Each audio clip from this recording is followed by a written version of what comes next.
join you. Let me know when you guys are ready.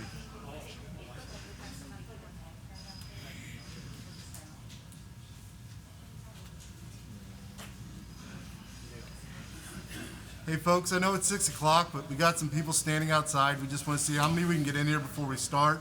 I think it's only fair to have as many people in here as we can. So if you can bear with us just for a couple more minutes so we can see where we're at before we start, please.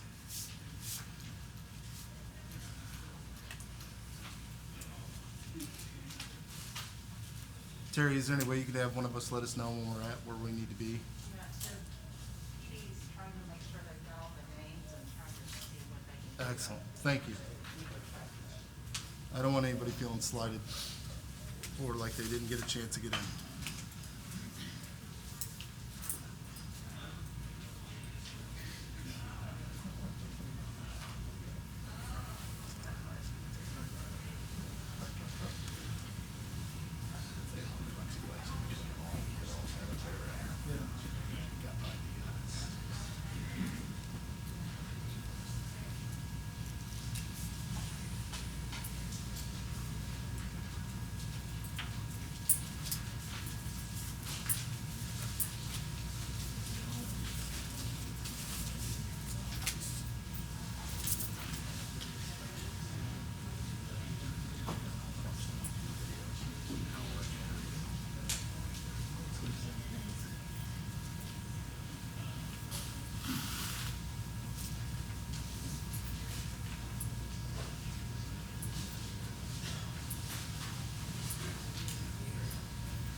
I don't know. She's one of us. I assume, yeah. Yeah. No, I don't know. She's 2 weeks in a row.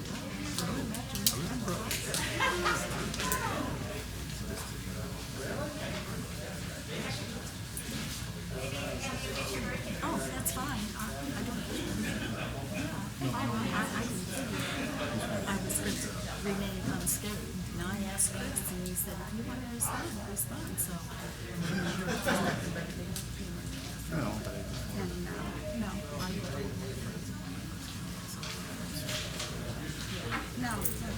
no.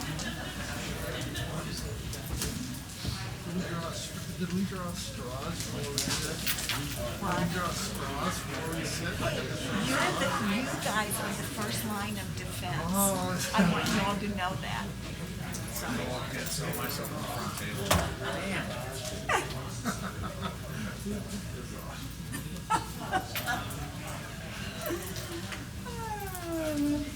Hey, Melody. Melody.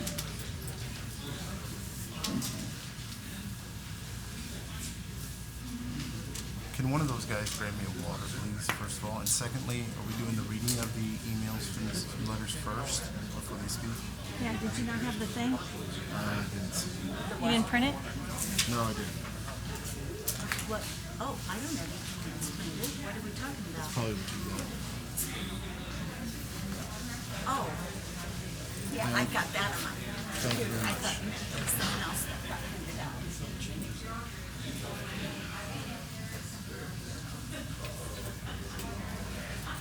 No, I'm kind of the one that told her how to do it, but actually, the one that told her they'd like to see them 5 minutes for each to speak, 30 seconds to finish it, and Yes. quick thoughts, word rebuttal, and they can have 2 minutes for both of us. Yeah, yeah. I'm hoping Chris. I'm hoping Chris was too. I'm hoping Chris keeps himself in 5 minutes. Well, yeah, because he'll work on it. Yes, he does. In fact, you should have said that to him. Your rebuttal needs to be 5 minutes too. Yes. Yeah, yeah, but we will be here. Thank you very much. Appreciate it.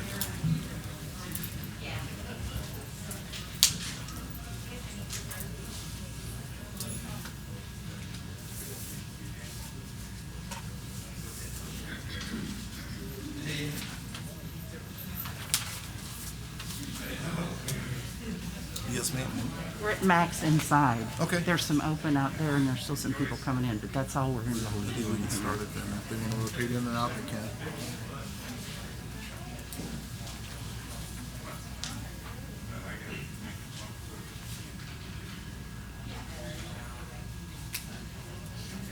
Whenever you're ready. All right, folks, I'm going to go ahead and call the meeting to order, and we're going to start the Warrenton Board of Alderman meeting for Tuesday, September 15th, 2020. We are going to start with the public hearing, but before we do that, guys, I'd like to set up a little parameter since we do have a high volume of people. Obviously, I can speak a lot louder if you want me to. I just think I'm going to reverberate over everything.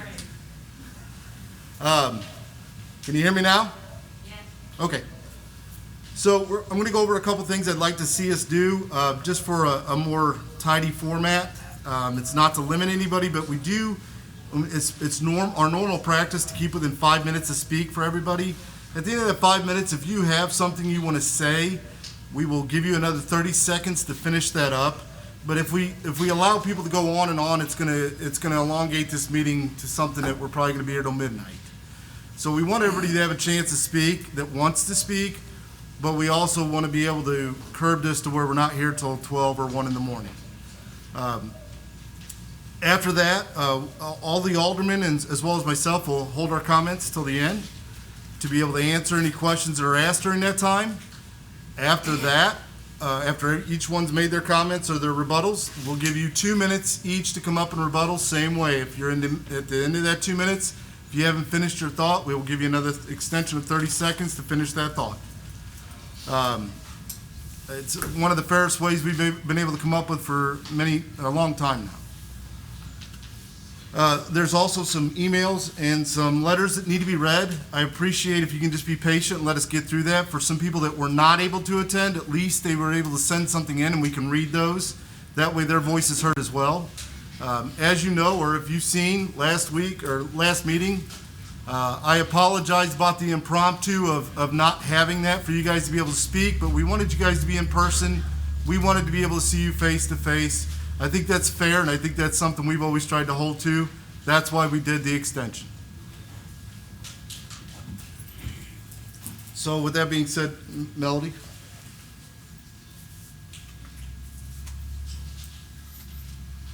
Mayor, if I can, before we begin the public hearing, we do have some couple of housekeeping things we've got to do prior.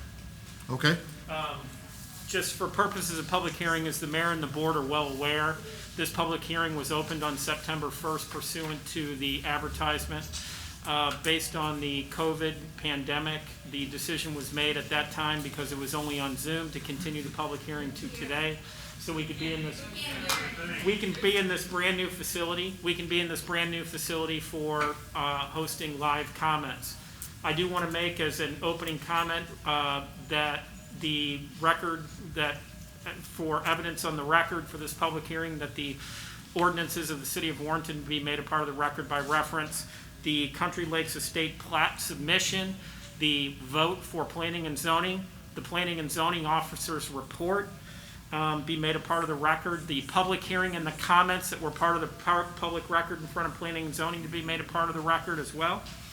And I would just ask everybody in the audience to please respect the time limit so everybody has an opportunity to be heard. Thank you, Mayor. Okay, and all that'll be duly noted. Folks, this is new to us. It's a new building, so we're trying to adjust the things. I'll ask ahead of time, is there any way we can maybe turn that just a little bit so they can hear back in the back when people are speaking? Mayor, I understand there's some limitations with sound. We'll do the best we can. The purpose of the public hearing is for the elected officials to hear the comments. The individuals that are here are so they can make their comments and the board and mayor can hear those comments. It is being recorded. It will be posted, comments from the public hearing so you can observe. But really the purpose of it is for the individuals that are here to speak to come up and make their comments for the mayor and board to be heard. So as much as I'd like to turn it around, we have the limitations with mask and audio. It's the reality of where we're at, trying to do this in person in a partially finished building here. So I would just ask that we maintain the setup the way we have it right now so the board can hear all the comments. Because speakers will have masks on and be limited and muffled as well. Is a representative from the county here? I'm sorry? Is a representative from the county here, our district? Sir, I would ask you to respect the decorum. When there's an opportunity for public speaking, you can raise your questions. The comments will be taken. They will not respond during public comments, so we can get all the public comments in. The board and mayor will have a chance to respond at that point, but this is not a question and answer. So, thank you, Mayor. I apologize for it. Ready? Yes. My name is Ben Avis. I am a fifth generation living in Warren County. I am fourth generation living on Sunnyside Road. I am proud to be a registered voter in all things county, state, and federal. It is not fair to me, my family, or the other families who are living on and using Sunnyside Road that the few aldermen on the Warrenton City Council will make a decision which will affect everyone living in the county on Sunnyside Road. We in the county have no vote on this issue, but will be forever affected by your decision. The 11.98 acres of Country Lake Estates should be denied R2 status. The planned 37 lots on this acreage is too many and will put a lasting encumbrance on everyone living in this subdivision and homeowners living on and using Sunnyside Road. It has been made clear that the homes on this acreage will be affordable housing. We have seen the city fathers vote for and then change the restrictions on subdivisions and apartment developments to accommodate the developer to add more houses or change the usage from ownership to rental. Knowing this of the board, I see no difference in how the development of the 11.98 acres will play out with changes being made and variances being granted to suit the developer and contractor. Hopefully the decisions on this acreage will not follow the same process the city board has previously followed. Rumors abound as to the future development of the back nine of the Country Lake Golf Course. Without a plan of development made available to the public, it is easy to accept these rumors as truth. If these 11.98 acres are designated as R2 and no alternate route to and from the back nine is developed, the traffic will be unmanageable for everyone using Sunnyside Road. This will include bikers, runners, hikers, and walkers, as well as vehicular traffic. These activities are all sharing Sunnyside Road today. I worry about the safety, security, and well-being of all homeowners living in the county on Sunnyside Road. I am concerned with how our property value be adversely affected in the county on Sunnyside Road. I wonder what hidden ramifications will surface if this property is voted to be designated R-2. Please consider the consequences of your vote on rezoning this property to R2. Protect the county citizens living on Sunnyside Road. Please vote no on zoning R2. From Ben Avis. This is from David Avis, who lives at 28277 Sunnyside Road, to the City of Warrenton Board of Aldermen.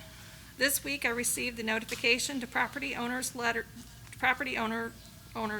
from Neil Fick, Director of Planning and Development, dated August 17th, 2020. The letter states that the Board of Aldermen of the City of Warrenton is adjusting the format of its September 1st, 2020 meeting. It states that there will be no open forum during the September 1st, 2020 Board of Aldermen meeting. In lieu of an open forum, the public is invited to submit written comments via email. Such public comments will be read during the meeting and made a part of the official record of the meeting. The letter further states that the board chambers at City Hall will not be open to the public.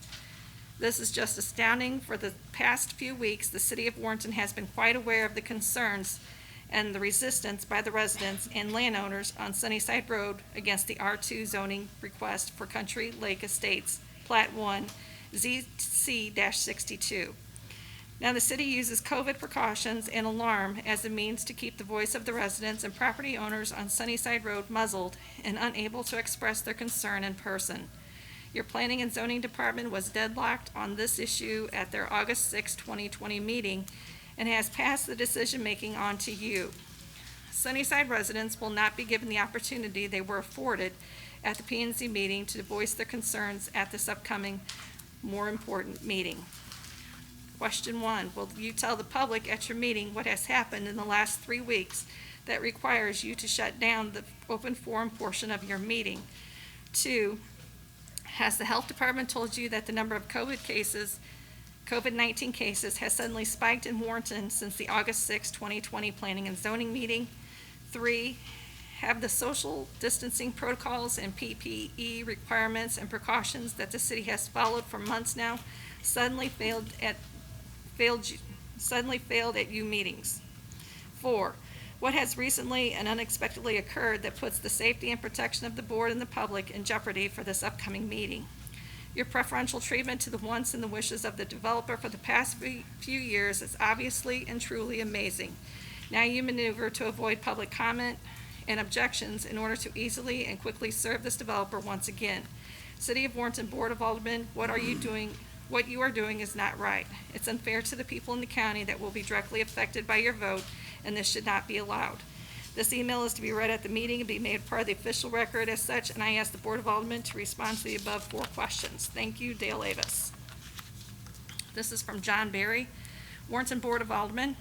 I am writing this letter in regards to the Country Lake Estates zoning application for R2 zoning of the 11.98 acres located at 27940 Sunnyside Road and 27932 Sunnyside Road. Our property on Sunnyside has been owned by our family for generations and has been treasured for the natural beauty and contributes to the surrounding area. Please carefully consider all the negative repercussions of the overdevelopment of the above 11.98 acres and then deny the requested R2 city zoning. If you have an opportunity to make a wise decision regarding the rural beauty of our county. Mary Lee Avis Berry and John James Berry. This is from Diane and Wayne Marks, 27045 Sunnyside Road. We are requesting that the rezoning to R2 on Sunnyside Road be denied. People have moved to this area to live in a rural setting where 3 acres are required for homes. 37 housing units on 12 acres would definitely detract from that. This decision will be setting a precedent for future developments on Sunnyside Road. The outlet to Sunnyside Road would be the most dangerous curve on the road. Sunnyside Road is used by many runners, walkers, and farm equipment. More traffic would make that more dangerous. Although the housing units would be in the city, the added traffic would cost the county more money to keep the road in good condition. This is from Liz Davis. Dear Alderpersons, I was born and raised on Sunnyside Road, and my husband and I will be building our forever home on 3+ acres the way it should stay zoned. Sunnyside Road is a county road. There is no sidewalk or even shoulder.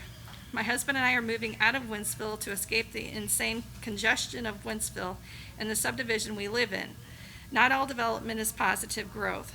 Jamming that many homes in a small space, I believe 60+ homes are proposed, will bring no good to that country road. I plan on running on the road, walking my dogs on the road, and letting my kids ride bikes, all of which are things that should be our right.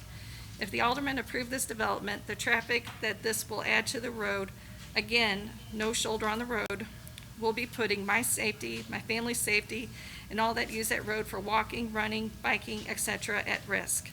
This is not the city limits we are talking about, so why this was ever approved to be zoned as if it were inside the city limits is wrong. The man that owns this property and who is proposing this does not live in Warren County. He does not have the residents of Warren County's best interest in mind. This is just about the money, not the betterment of the community it is intended to be built on. If the alderpersons have the residents' best interest at heart, they will vote no on this. The people that reside on the road love being in the country. Please don't take that away from us.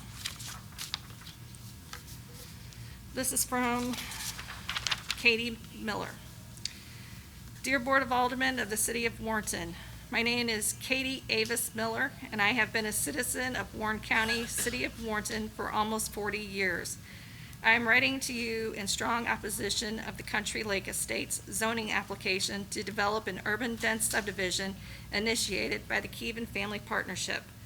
I have lived on Sunnyside my entire life. In fact, so did most of my father's side of the family. My grandparents made the incredible decision to raise their family in the country, and my father and mother then did the same for me. It is a blessing that has positively influenced my life in many ways. Living in the rural area of Warren County has provided me and my family with an ample amount of benefits. I feel safe, I can breathe cleaner air, there is less crime. I learned about nature, agriculture, and was able to walk up and down a county road to play with my cousins and not have to worry about getting hit by a car. My family hunts, fishes, raises cattle, and does all of these things on Sunnyside. I live in the country. I am asking you to consider keeping it that way. I understand that Mr. Keevan has been quite an influence on the City of Warrenton developers and the aldermen, even though he is not from Warrenton and has no other interest in Warrenton other than a financial one. I understand that the city has benefited from the Keevan Family Partnership, and I am sure that this may persuade your decision based solely on the history that you have with this partnership. But this is not about money, land, or who thinks they are a big shot in the little city of Warrenton. This is about family, safety, and doing what's right for the citizens of your town. Rezoning this land as an R2 urban density district of Warrenton allows up to 15 times more housing units per acre than the county allows anywhere else on Sunnyside Road, which would increase the amount of city residents by over 100. The developer has obviously never grown up on Sunnyside Road and didn't spend countless summers riding his bike, walking, or training for track meets on this road. This is a major safety concern. The ingress and egress of this property is on a blind curve, one to which most people that live on Sunnyside call the dead man's curve. Sounds like a wonderful place to put an entrance to an overcrowded subdivision.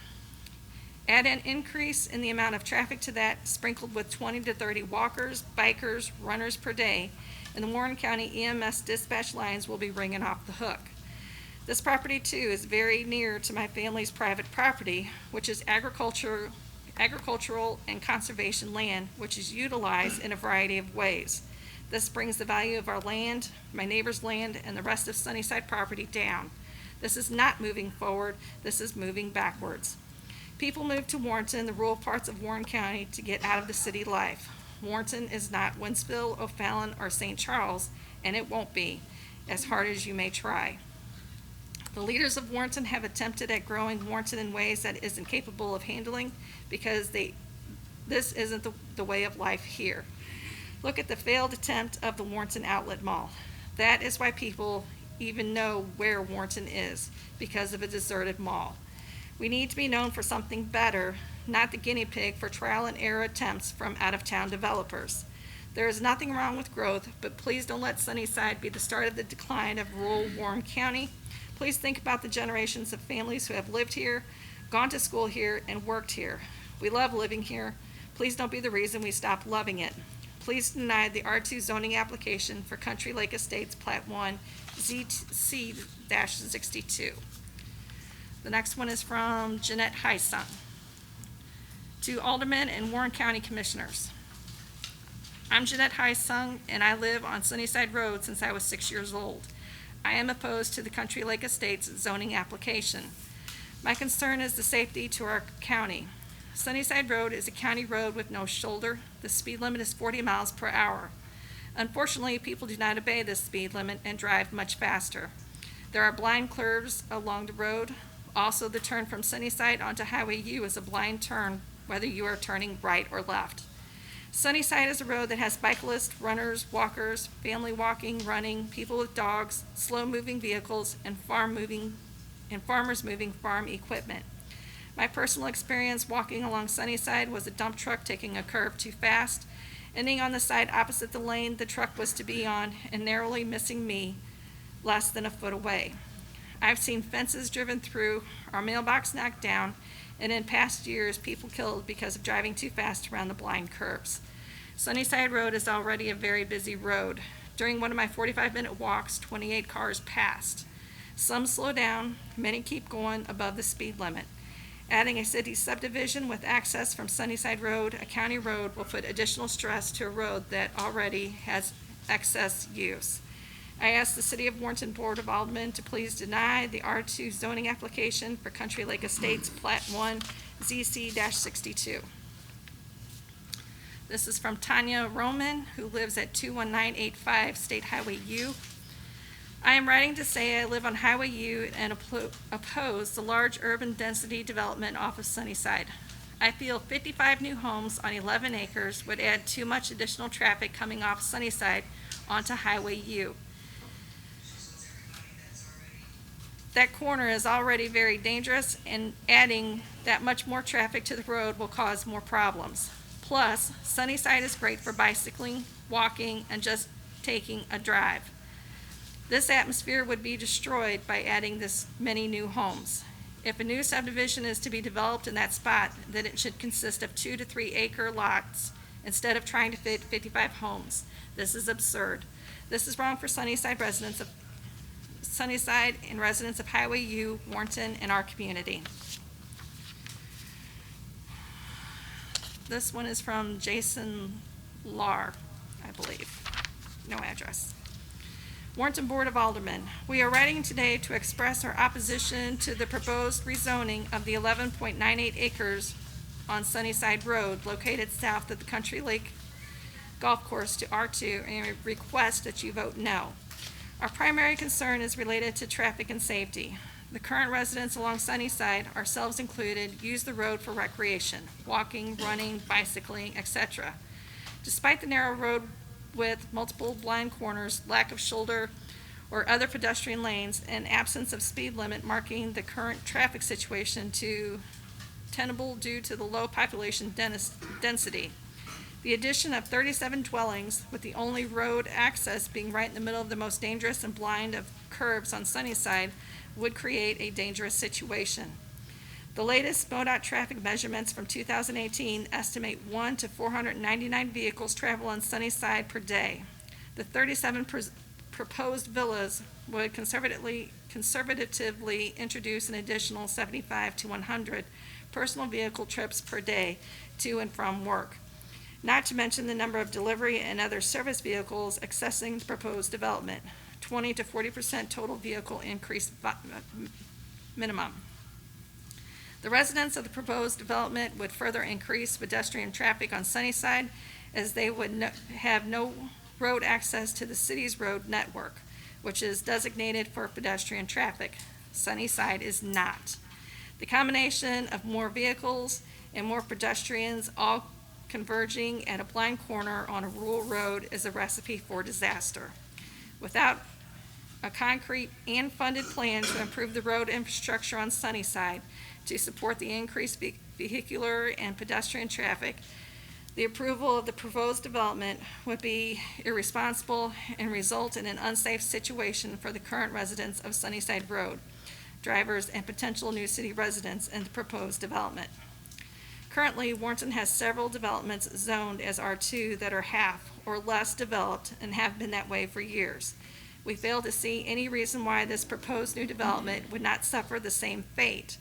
The likely result will be a half-completed eyesore that is sold or rented at the lowest possible price, just so the developer can recoup expenses and abandon the project, as demonstrated by numerous similar projects in the past. The consequence of this likely outcome will fall solely on the county residents of Sunnyside through increased traffic, reduced safety, more noise, and ultimately reduced property values. Please consider the residents in the county communities that border the city when voting on approving this development and similar ones in the future. The residents in these communities value their peace and quiet and space. There are countless other opportunities in Warren County for the development of medium-density residential subdivisions that have much better access to the city's network of roads and other services that would better serve the residents of such communities while preserving the lifestyle of those who choose to live out in the county.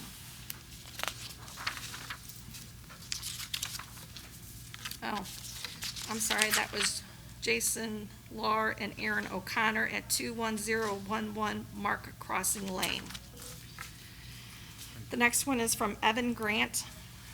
Dear Warrenton City Board of Aldermen, I am writing to you today so that my concerns may be read and made part of the official record regarding the zoning change request for Sunnyside Road. As a former resident of Sunnyside Road, I understand the pushback you all have surely received. To paint a brief picture of life for residents on Sunnyside, you are just as likely to see a jogger or tractor as you are to see a car pass by. In the winter months, the road is likely covered in snow because it's a county road and last to see any movement from a plow. When the sun warms the road, the melting snow quickly turns to ice due to the shade provided by numerous trees. Many residents of Sunnyside are aware of this and know to take the winding roads and know to not take the winding roads lightly, but I can almost guarantee this will become a larger issue as more and more traffic finds its way to the quiet rural area. Although traffic is a real concern, I am not opposed to change. As more and more people flee densely populated areas, I realize that Warrenton stands to grow quickly, if not for the current housing situation in our city. And although there are many residents who not want to see this massive growth, I know that change is inevitable. What concerns me the most is the disturbing circumstances that surround these events. On July 16th, the public hearing notice was published for the zone change request on Sunnyside Road from agricultural to R3, high-density residential. A quick Google search will show that R3 zoning provides for the development of a wide range of multifamily dwelling units, including apartments and condominiums. The public hearing was scheduled for August 18th, but after what I can only guess was heavy pushback, the zoning change request was changed to R2 and the hearing moved to September 1st. But even with the change to R2, this still seeks to provide for medium to high density housing in multiple family structures. This small plot of land, 12 acres if I remember correctly, will likely have more housing than the entire road. I am almost concerned that tonight's agenda has already been amended in regards to the rezoning. But what I find more disturbing is that this land is being annexed to city domain by the request of a developer, Keevan Family Partnership, whose registered agent almost exactly 2 years ago donated land to the city for the new interchange. This connection reeks of backdoor favors. and frankly, a couple of aldermen's responses on social media to residential concerns do little to ease anyone's mind. I have no idea if the tax increment financing TIF deal has any connection to this annexation, but given the way this zoning request has been handled thus far, it does not bode well in public opinion. I hope that you all actually take time to consider the concerns of the people who will be greatest affected by the change. Please realize the strange circumstances behind this deal and know how it will be viewed. And most of all, remember that the people of Sunnyside did not get to vote on the officials who now hold the power to alter their everyday lives. Best regards, and concerned resident, Evan Grant. This one is from Bruce Knock. The following is a quotation from the Warren County Master Plan. Well-designated rural subdivisions on lots served by paved roads and community sanitary sewers with access restricted from county roads or state highways can be accommodated in urban tier areas. Well-designated means subdivisions approved based on policies and site design platting standards that preserve open space through buffering requirements to shield neighboring agricultural activity and to maintain rural character, which is page 50, I'd say added by Bruce. Okay. The R2 zoning application for Country Lake Estates, Plat 1 ZC-62, clearly does not comply with this important mandate. I assume the county master plan applies to this application since Warrenton is part of the county and because the application impacts county land and residents. Accordingly, I expect the noncompliance with the requirement to shield neighboring agricultural activity and to maintain rural character will be sufficient by itself to cause the Board of Aldermen to reject the application.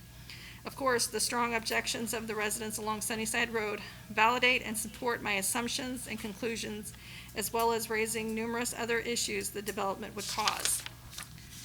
I will also take this opportunity to quote another statement from the county master plan, which I'm sure you already recognize and will continue to comply with. As with other police powers, the exercise of zoning and subdivision regulations is subject to certain legal limitations. One of the most important of these limitations requires that zoning and subdivision regulations cannot be applied in an arbitrary or capricious manner. Decisions regarding zoning and subdivision issues cannot be arrived at through an exercise of favoritism, whim, will, or by caprice without consideration or adjustment with reference to principles, circumstances, or significance. My hope is that rumors like those regarding the signing of a contract for sewer services prior to annexation of the property are false. Nevertheless, these rumors raise potential points of concern, inquiry regarding whether proper protocol has been exercised in this case. Finally, the annexation of this property into Warrenton raises questions of the potential violation of Section 71.015 of the revised statute, properly known as the Sawyer Act. Respectfully, Dr. Bruce Knock, 1183 Rangeline Drive. This is from Mr. Ben Avis. With the postponement of the R2 zoning of Country Lake Estates, I continue to complete the ramifications of the decision the Board of Aldermen will make on 15 September 2020. In the past 5 years, I have seen close to a dozen new homes built along Sunnyside Road. Each of these homes have been built in accordance with the Warren County Building Code. Each home is on a piece of land with at least a minimum of 3 acres. This is the requirement for building a home in Warren County. The individuals who built these homes did so because they wanted to live in a country atmosphere and gladly accepted those requirements. Sunnyside Road is in an area close to Warrenton but has a country feel. The proposed subdivision of Country Lakes Estates will impact the nostalgia a person experiences when driving, running, walking, or biking on Sunnyside Road. A plan for R2 zoning will place 37 to 55 homes on just 11.98 acres. This density is too dense for this property and will create long-term adverse situations on Sunnyside Road, which will not be able to be resolved once the subdivision is allowed. In the comprehensive plan of the City of Warrenton, it is written that neighborhoods should have walkable streets which are comfortable, safe, and inviting for pedestrians. Bicycle-friendly facilities should be arranged to provide safe, comfortable, and well-maintained access to a variety of destinations while decreasing conflict with cars, etc.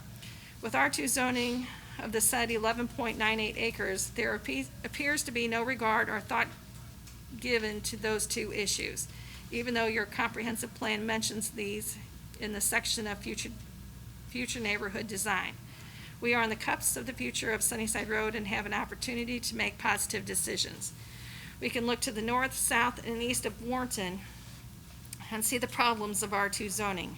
Why would anyone want to increase the problems associated with these areas if it is not allowed to manifest itself in the western part of Warrenton? Now is an opportune time for the Board of Aldermen to make a statement to this developer that overcrowding of this property does not improve our way of life or the life of our city. Crowding more people into the rural setting of Sunnyside Road will increase vehicular traffic and pedestrian use of Sunnyside Road. The increase in traffic will force the walkers, bicyclists, joggers, and runners into a greater safety risk as they use the road. The drivers who will live in this subdivision will also be at risk as they leave the subdivision due to the danger associated with the proposed placement of the entrance. Police response will be hindered because of the city streets only access being onto a county road that is over 2.5 miles out of the Warrenton city limits on Highway U. City and county maintenance of all the streets will become an issue as the wear and tear of increased use takes its toll on the ill-equipped Sunnyside Road. Sunnyside Road is curvy and narrow with no shoulders. These factors will affect the safety of the increased traffic load as farm equipment and trucks continue to use Sunnyside Road. I recently spoke to an individual who had firsthand knowledge of a previous City of Warrenton Board of Aldermen meeting. At that meeting, the Keevan Family Partnership discussed a plan for the development of the 11.9 acres. The discussion concerned building higher-end homes on larger lots as found on agriculture zoning or R1 zoning. The currently proposed R2 zoning request is a far cry from their original comments for the proposed development of this property. The Warrenton City Board of Aldermen will have an opportunity to make the west residential side of Warrenton an area for which to be proud. You swore an oath to uphold the Constitution of the United States, provisions of all laws of the state of Missouri affecting this city, and the code of ordinances of this city, that you will faithfully demean yourself while in office. You as aldermen should show your constituents that you have respect for all city residents, as well as the Warren County residents who support the city of Warrenton and will not kowtow you private interest. Please vote against the R2 zoning of Country Lake Estates. Thank you, Ben Avis. This is from Judy Walker. Please do not allow this proposed rezoning to be approved. Every single person from the area to be affected is extremely against this. It would be changing the entire community. It would also change who would be voted for in upcoming elections for officials. No one wants their way of life to be so devastatingly changed in this community. Sometimes change just isn't the right thing to do. Leaving this community the way it is would only improve this area for future generations and future voters. Please hear our protest and do the right thing for the community. This is from Bob Heisung. To all concerned, as a very happy Sunnyside Road resident just west of Warrenton for the past 33 years, we have a wonderful family setting here. With acreage, peace and quiet, and a beautiful natural setting that includes a nature show that won't quit on a daily basis. We appreciate some of the best beauty that Warren County has. By allowing a rezoning proposal that affects the hundreds of residents who live on Sunnyside Road to make its way through, that would upset that balance tremendously. And as one of the many walkers who use this country road to walk on a regular exercise routine, our county road is busy enough as it is. When I'm out at least 2 to 3 times per week on the road walking, there's an average of 20 vehicles that go by in my 50 minutes and 2 miles I walk. I do the math on most days. Adding a subdivision access to this would greatly increase that number. Fortunately, most of the drivers I've encountered who pass me when walking are fairly safety conscious when they see me, and I make the effort to be safe in my treks. But a posted 40 miles an hour speed limit is only a suggestion for many other drivers. And with plenty of large vehicles coming down this road that has no shoulder on it, it becomes less safe every day. More traffic will do nothing but change the quality of the road and upset a balance that exists between the country and what the residents are here to enjoy, their space, their neighbors, and their peace. Thereby, I am asking you to deny this R2 zoning proposal by the Keevan family. I understand that growth is a part of anything around here, and I have been a proponent of sensible growth for years throughout Warren County. This, however, is not one of those cases. So I'm joining a lot of residents here in asking that you say no to this rezoning proposal. Thank you for your prompt attention to this matter. Sincerely, Bob Heisen. And this is from Stephanie and Trey Myers, to whom it may concern. My husband and I moved to 28531 Sunnyside Road in 2016. We moved to this rural community to escape the congestion of Wentzville. My husband grew up on Sunnyside Road and graduated from the Warren County R3 School District. We met while I owned a home in Wentzville that I purchased in 2006 before Wentzville went through the roof with growth. We chose to relocate to Warrenton and Sunnyside to give our children the country feel, as we now have 2 young boys.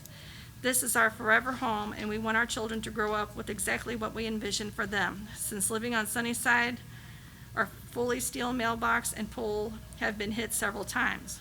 One of these instances, of vehicles actually pulled it out of the concrete and dragged it clear down the road. With that being said, how does the Board of Aldermen think they can keep our residents safe when a mailbox isn't?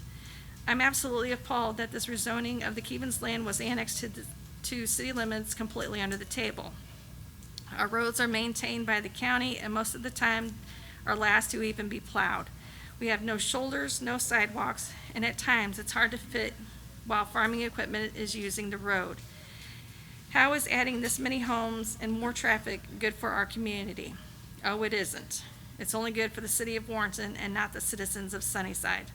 My husband and I are opposed to this development. I don't feel that the city is keeping the citizens' best interest in mind.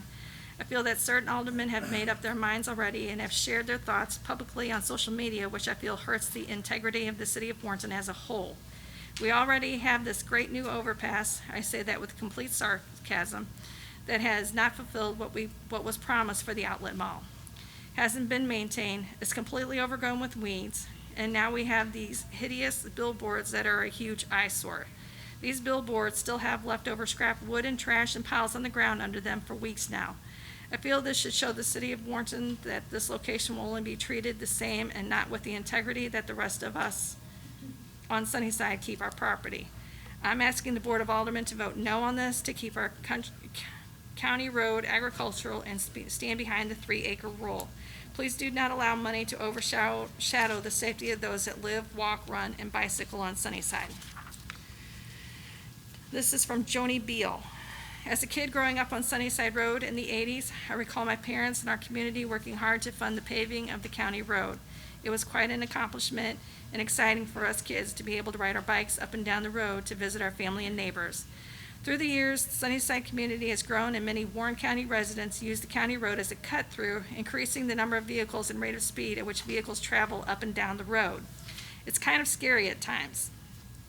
Unfortunately, my kids have not been able to have those same experiences when they visit their Mo and Pawpaw due to safety. I can't imagine the even greater increase in travel if the proposed 50-plus home community utilizes Sunnyside Road to access their homes.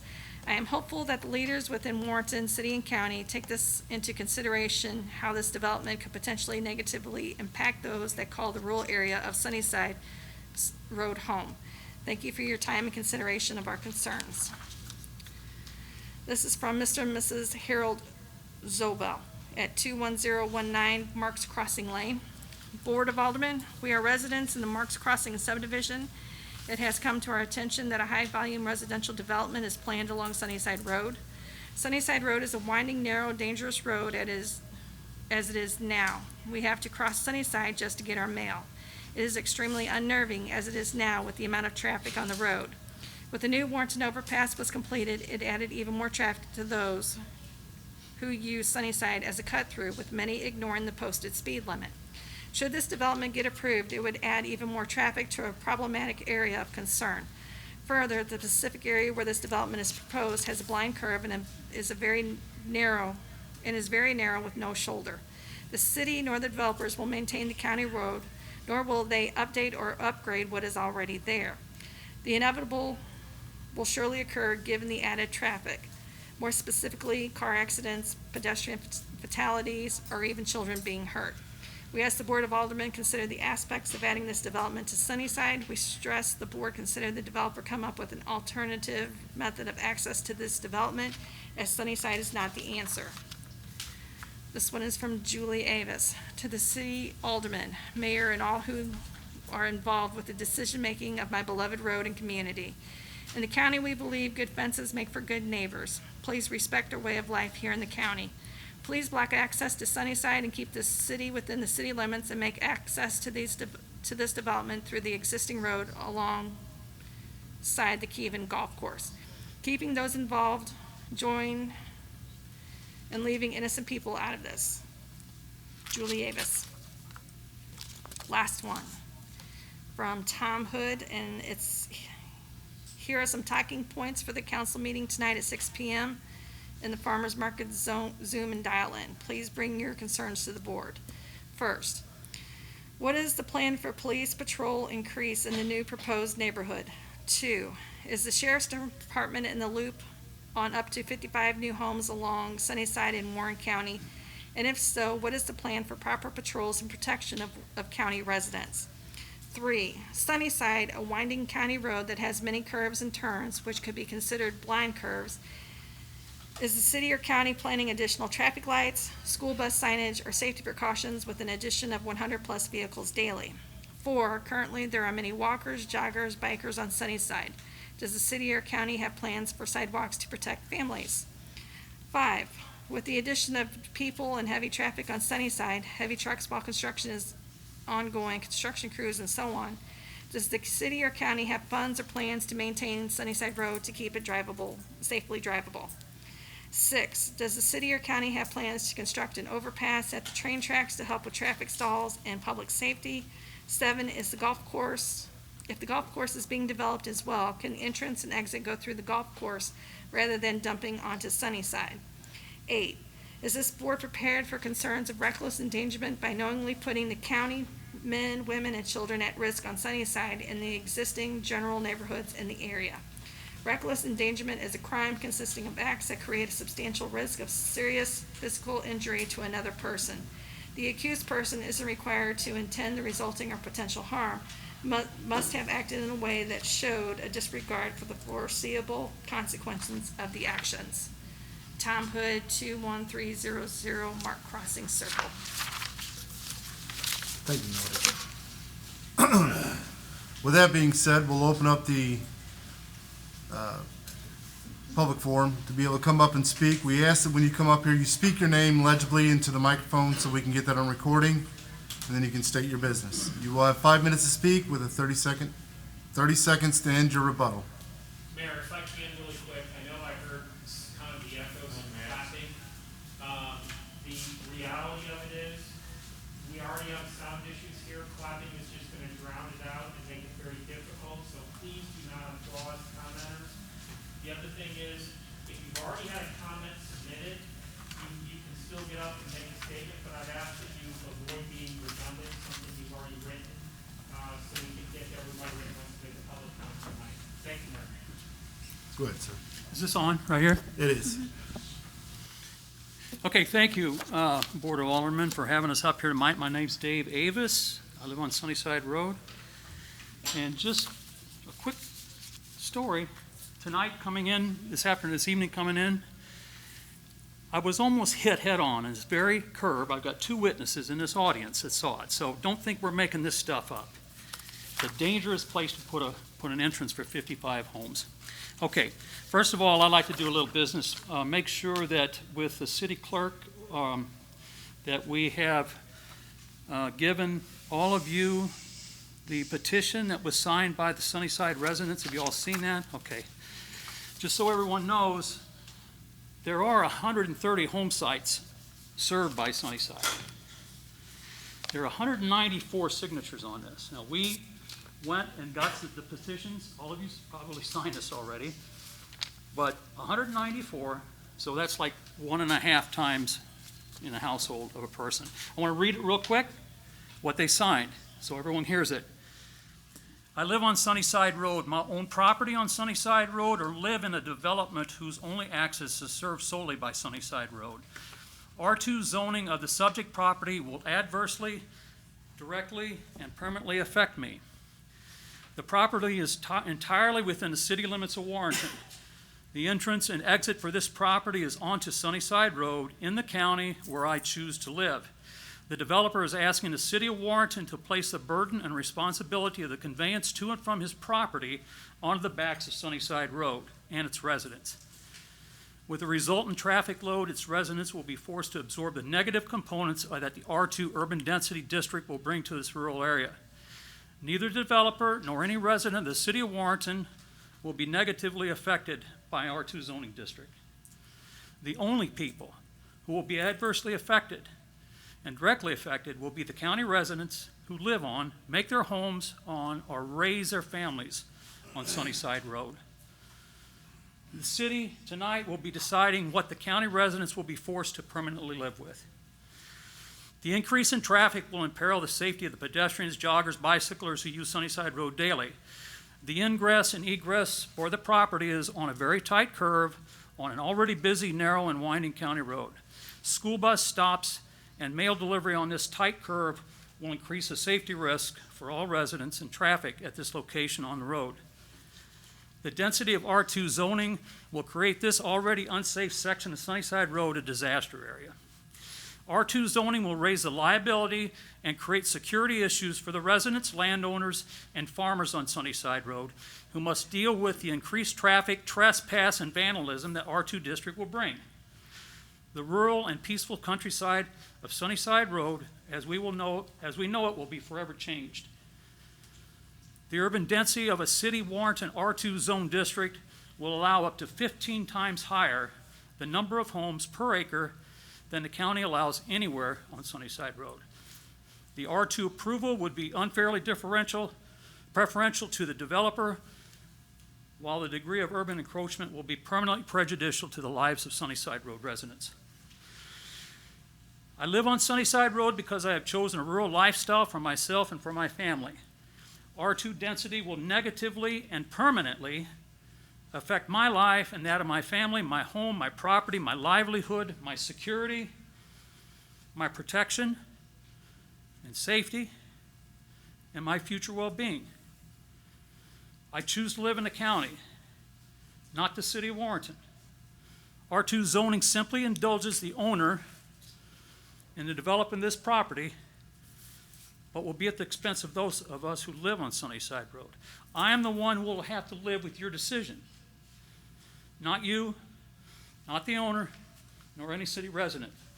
194 people signed this petition. I hope you read their names. Thank you. The next thing I want to make sure of, and I want to make sure it's part of the record, I submitted to the city clerk on September the 8th a petition protesting to change the zoning district classification under the Missouri Revised Statute, RSMO 89.060. It requires a 2/3 vote tonight, affirmative vote. We have the owners of 30% or more of the property within 185 feet of this property with notarized signatures. Did you all receive a copy of this? It's already part of the record, Mr. Davis. It will require the 2/3 vote, which is the same number of votes to pass an ordinance, which is cool. It is part of the record then. Okay, thank you. Okay, I could go on to, the main part of my part tonight is listening to the people here and looking at your comprehensive land use framework, part of the Warrenton Comprehensive Plan. The very first page of your plan states this: the comprehensive plan is a community's vision, while the zoning ordinances contain the rules that govern the path to that vision.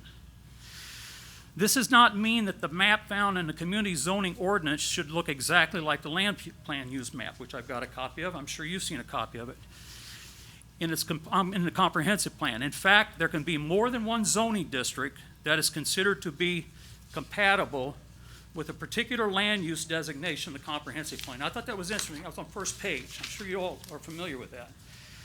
Going back to page D42, it's talking about annexation factors for consideration. We realize this property's already been annexed. But I ask you, if these considerations were done, Give an additional 30 seconds for him to finish up, please. I'm sorry? That's a timer for 5 minutes. We'll give you an additional 30 seconds. I'd like to give my 5 minutes to him, please. That's not acceptable. It'll only Okay, be so 30 I've got seconds. 30 seconds. Starting now? Okay. Given. Yes.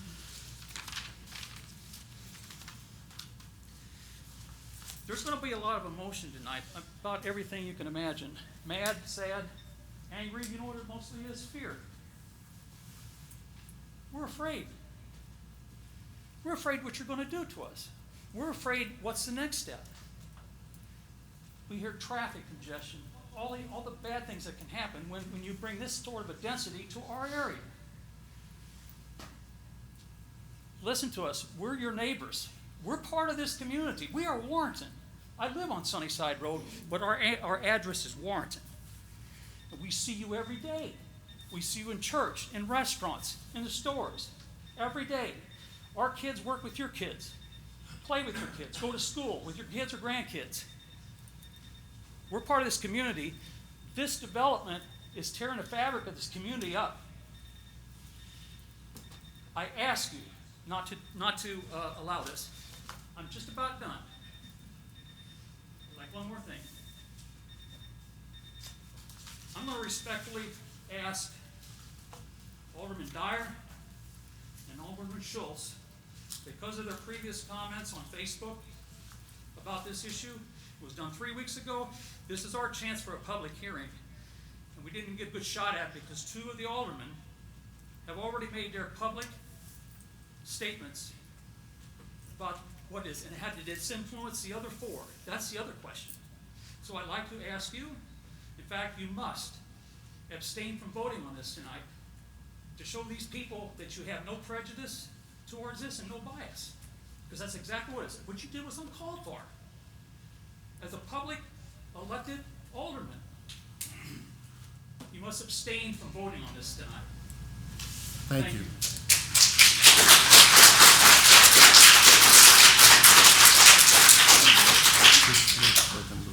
Okay, I would like, no, what?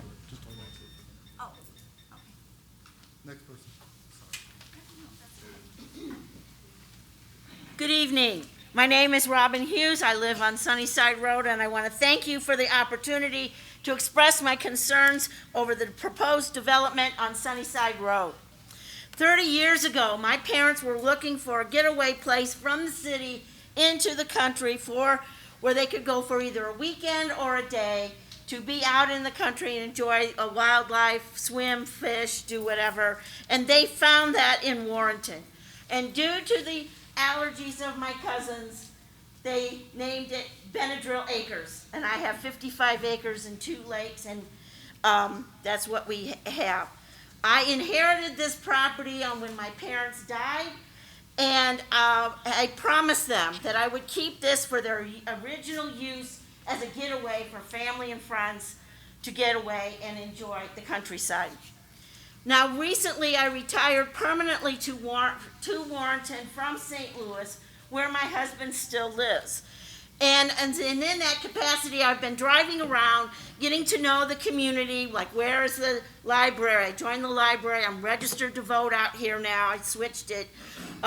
Where the community center is, and just looking at the neighborhoods. And the one thing that I had noticed is that the residential areas in the main part of town have a typical small town feel, and makes it very charming, like most small towns that we have across the state and in our country.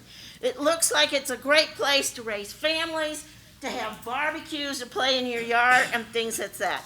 So this makes me wonder, why would you want housing on the outermost parts of your town to be denser than what is in the inner part of your town? Why do you want to have housing as dense as what occurs in the inner city of St. Louis? And that is be on the outside. Now, like I said, I'm recently relocated. I retired from Forest Park Community College, where I taught microbiology.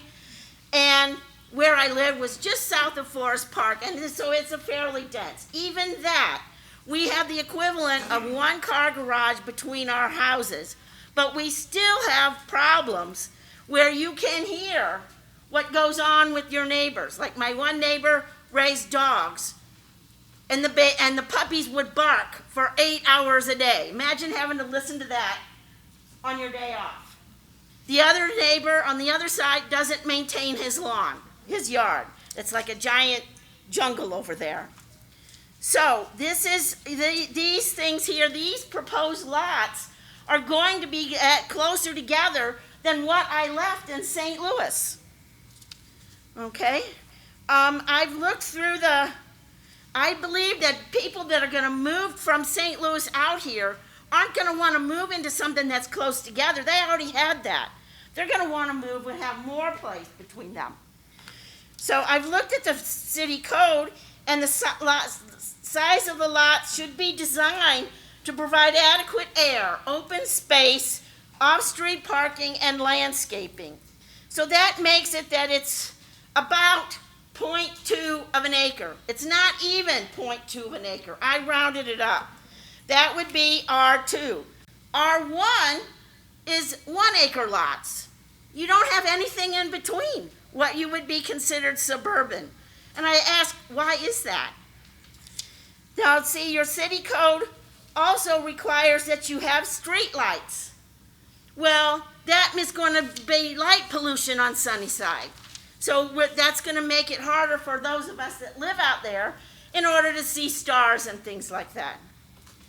Other concerns I have with the proposed density of housing is that right now we are all under a whole lot of stress in this country. And not with COVID, and also with COVID, and the stress and the political climate, and the fact that we as Missouri has very liberal gun laws, and being that we are human, we're going to see, and we're flawed, we're going to see increase in gun violence when you have people that close together. That's going to be even harder to maintain social distances too when your houses are packed together. Also, while America is graying, as you say in your neighborhood's framework packet, the seniors are wanting to downsize and decrease yard work. That may be true, but we don't mean we want to be on top of each other. We still want our open spaces. We probably just want somebody else to do the yard work. Okay? All of the surrounding area is rural. And so having a thumb of close together houses stick out in the middle of nowhere would be an eyesore. And the easing doesn't take into account that the fact that you have new technologies, like are you going to have solar panels on the roofs or geothermal? Why are we still building houses in neighborhoods like we did 100 years ago? Ma'am? I respectfully request that you deny Bill 42-2020 as it is wrong for this area on Sunnyside Road. Thank you. Thank you, ma'am.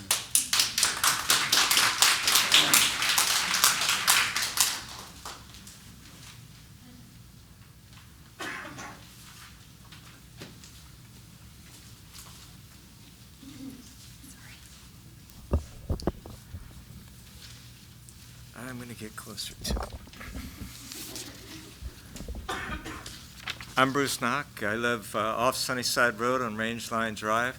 I'm a neuroendocrinologist. I've been a member of the Washington University School of Medicine faculty since 1985. I have tenure in the Department of Neuroscience and Department of Psychiatry. I've lectured on the impact of enriched and impoverished environments on mental and physical health in a number of U.S. states and universities, and in Canada, Italy, Spain, England, Scotland, and Australia. I'd like to tell you why this is relevant to the decision you're about to make. An enriched environment has dramatic and extensive positive effects on health. For example, up to 90% of our visits to primary care physicians are now known to be stress-related. Stress pokes and prods, finds weaknesses, and accentuates them, turns them into pathologies.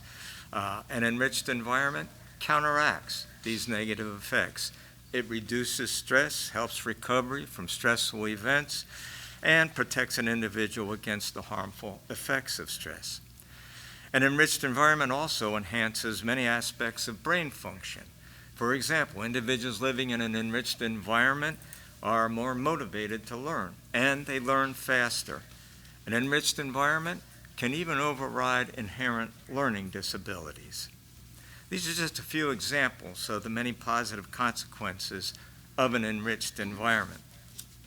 On the other hand, an impoverished environment generally has negative health effects that parallel the positive effects of an enriched environment. So what determines whether an environment is enriched or impoverished?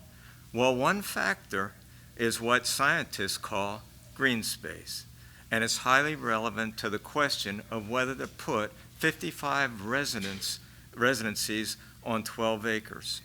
As far back as 2006, Moss and colleagues reported that, and I quote, "This research has shown that green space is more than a luxury, and the development of green space should therefore be allocated a more central position in spatial planning policy.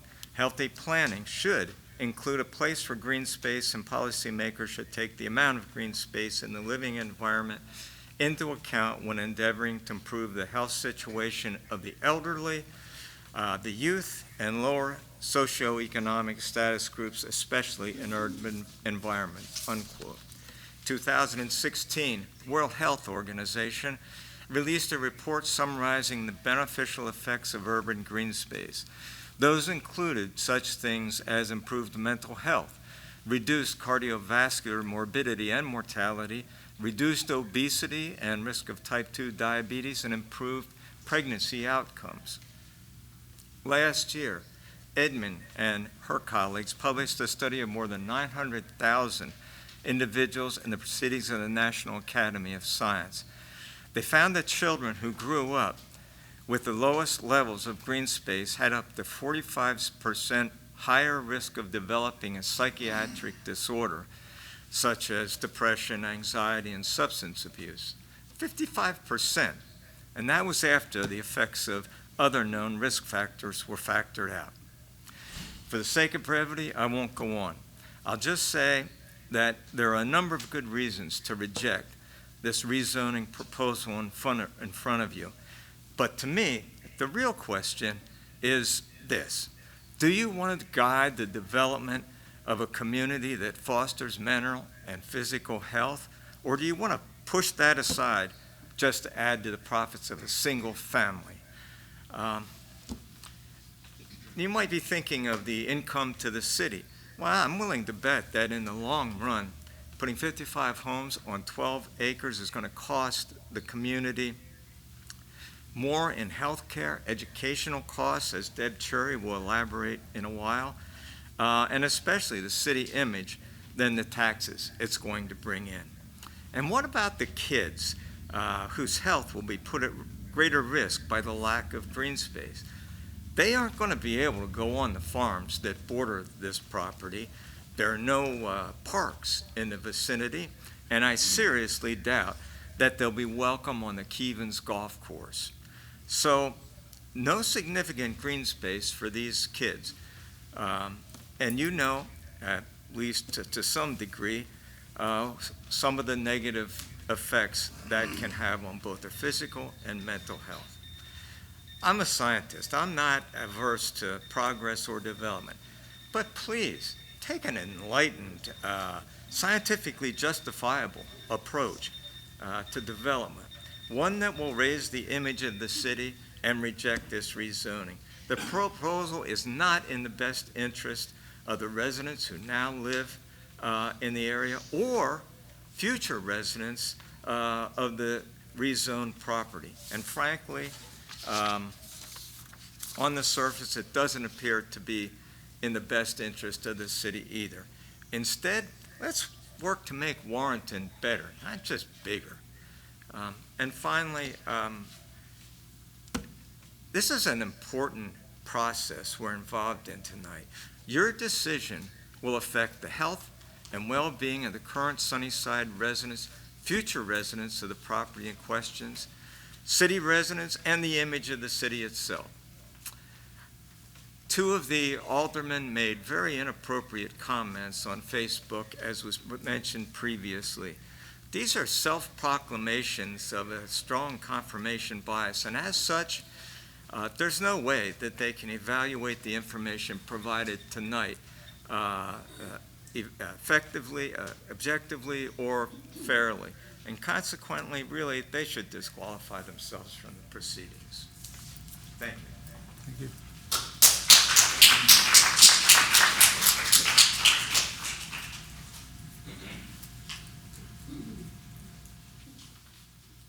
My name is Deborah Cherry, and my husband Dave and I have been residents in the Sunnyside community for more than 41 years. We've been educators for a combined total of 50 years and are concerned with the negative impact this proposed development would have on our already struggling Warren County R3 school district. Our school district is in a precarious financial position these days, and this would place even more burden on its back. I spoke with Superintendent Dr. Greg Klingensmith this week, and he informed me of the following facts. The state has cut $750,000 in funding to the district up to this date. It is the first time in 10 years the district has had to borrow money to meet their payroll. Positions will not be filled if an employee leaves unless it's an absolutely necessary job, such as a school nurse. They have already lost a custodian, administrative assistant, and bus drivers. Teacher salaries are frozen. The Board of Education has been tasked with the job of finding $1 million in the budget for the next school year. One big impact is in busing. Children have to live at least 2.5 miles away from the school in order to have bus transportation, which is different from previous years. This has already caused a burden on many families who rely on the buses to get their children to school. Half, I repeat half, 49.89% of the children attending Warrenton schools are on free or reduced lunch.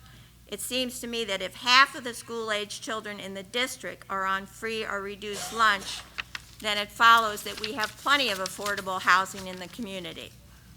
We keep hearing affordable housing as a rationale for rezoning Sunnyside property, yet we know for a fact that Warrenton already has plenty of units and space. Just look at the Stoneview condos on Highway U, which are only partially built out. That's just one example. The proposed development we're talking about tonight shows 37 homes, but if this development follows similar ones in the city, the developer will threaten to pull out unless allowed to build the maximum of 55 homes. Magically, they will be allowed to do this. R2 zoning allows the lots to be only 70 feet wide and the total lot size 8,400 square feet. The home size only needs to be 1,000 square feet. This is a very small home and will adversely affect the property values of existing homes.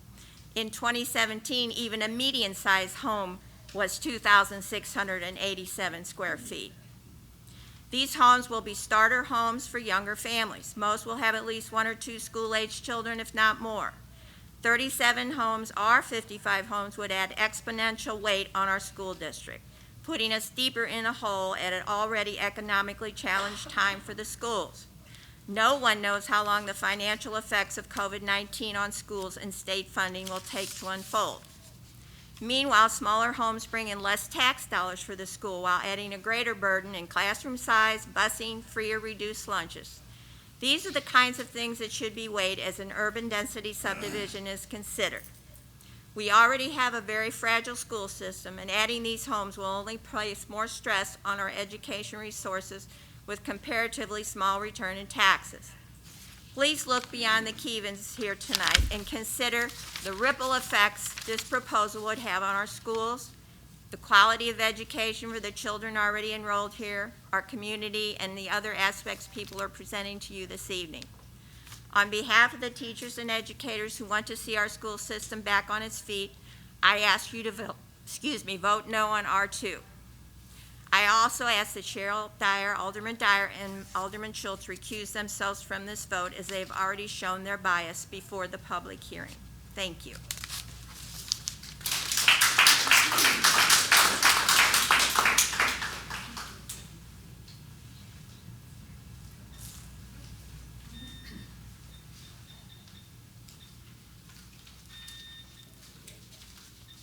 My name is John Barry. I am a 53-year resident of Warrenton. I have lived here longer than I believe anybody on the city council. I taught for 38 years. I taught government. And one of the things I taught was that when you have a local government meeting like this, it is to inform and educate the government body as to the will of the people, their interests, their concerns, and their long-range future. That is your fundamental responsibility. When all of a sudden, some of the aldermen make the decision to adhere to a non-resident who is only interested in grabbing money here, leaving the county, and has no stake in our future, is very inappropriate. It was a wrong decision. People make them, admit that, and please, those of you that did that, please abstain from voting. You are tainting the decision otherwise of the city council. On the other hand, I am a taxpayer resident of Warrenton, a property owner for 46 years, long-suffering. I have watched the city taking advantage of. All of you. It doesn't take a genius to figure out Sunnyside is going to have to be rebuilt. Who's going to pay? The developer or you and I? You and I know the developer will be gone. You and I will pay to have Sunnyside rebuilt. You and I, a sidewalk will be built on you or the South Service Road all the way to Warrenton, 3 to 4 miles. You and I, not the developer. You and I know that in the past, this has happened. Alderman Dyer lives on a road called Warrior Ridge. A high school was to be built, a county high school. Warrenton decided to build a road out there. We paid for it, not the county, not the school, just the citizens of Warrenton. A sidewalk was put in. A developer, Mr. Cannon, buys land, a gold mine. He has a beautiful highway built all the way out that he can now make a fortune on land that was zoned agricultural. We were taken advantage of. Not one nickel did he spend. Along Pinckney, developments occurred. Not one developer paid a nickel. We paid to have that rebuilt. Now we're putting sidewalks on. We're paying. Developers, zero. Now, let's look at it realistically. I see the plan right here. He has access from MM. He could put a road in from MM. But wait a minute, he'd have to pay for it. He would have to pay. Well, do you think a developer is going to pay when he has a patsy to pay?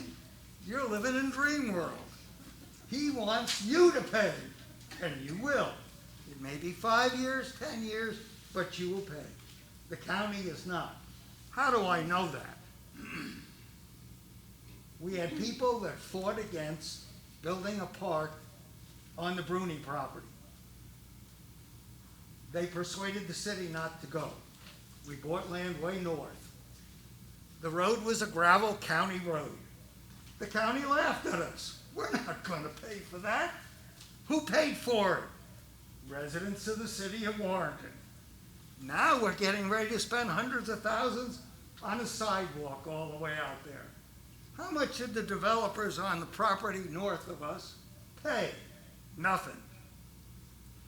It's time for you guys to realize what is down the road.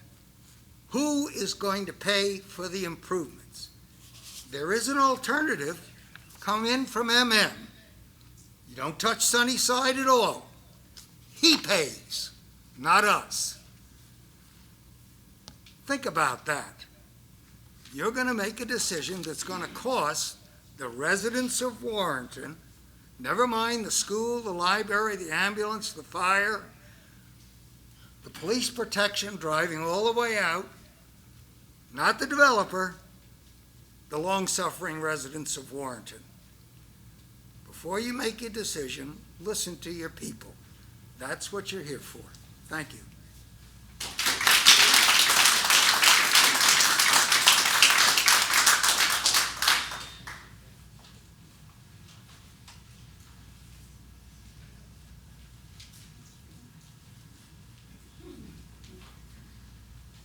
Good evening. My name is John Klein. I'm a resident landowner on Sunnyside Road.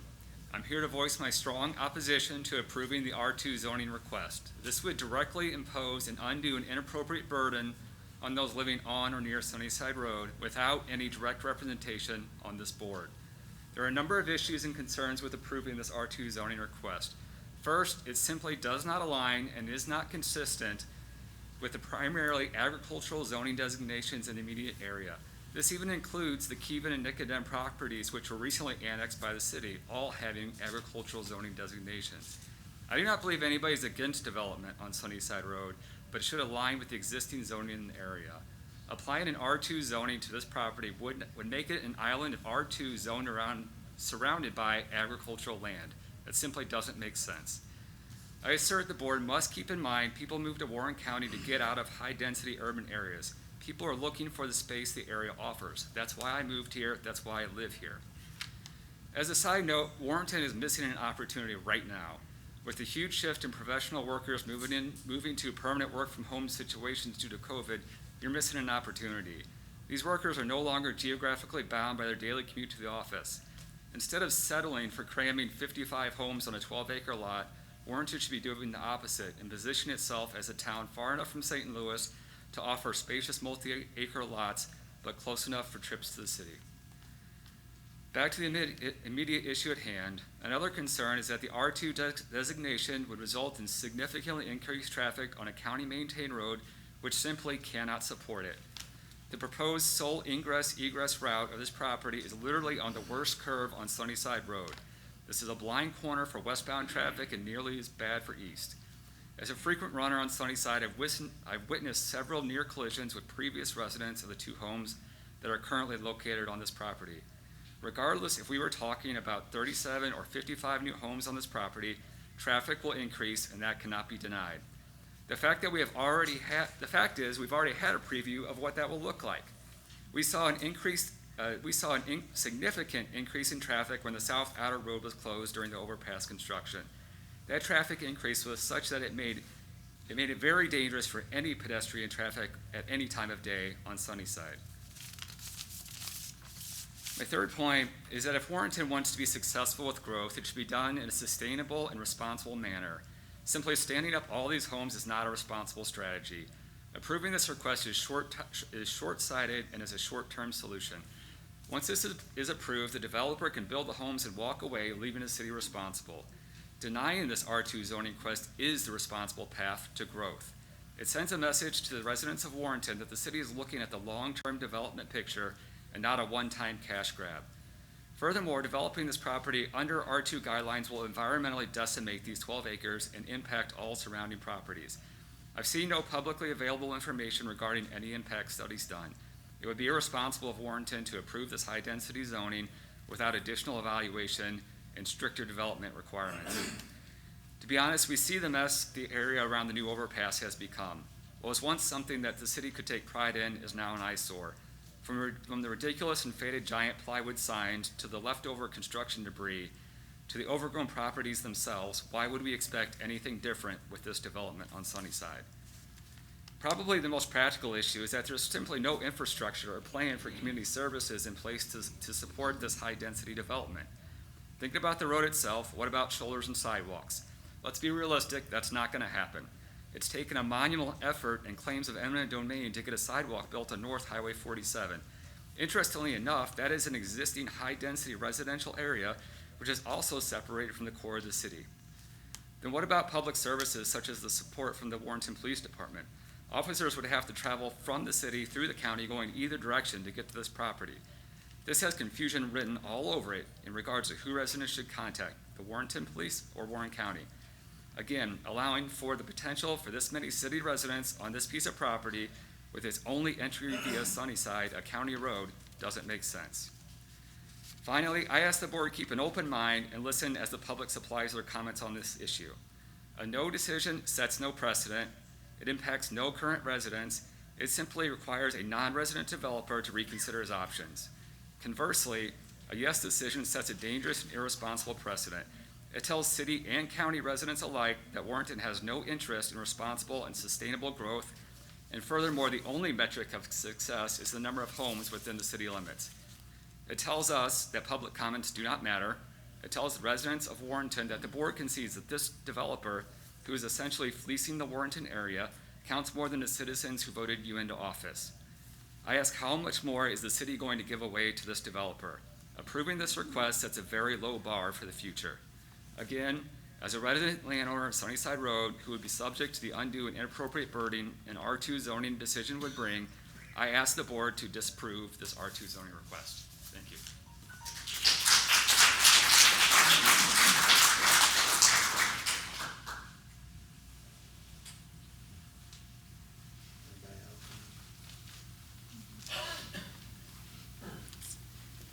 I won't need the full 5 minutes. My name is Sarah Rapp Klein, and I was born and raised here in Warrenton. My grandparents lived on Sunnyside, and when I was 6, my parents and my sister Megan and I all moved to Sunnyside Road too, on land that my dad helped clear when he was young. Then later, my husband John and I built a house for us and our son Noah, and now we have a daughter, Charlotte, and our plan has always been to live on Sunnyside Road for the rest of our lives. Growing up on Sunnyside was a good time. My cousin Liz lived down the road, and we used to ride bikes to each other's homes. All my babysitters lived on Sunnyside. One's here.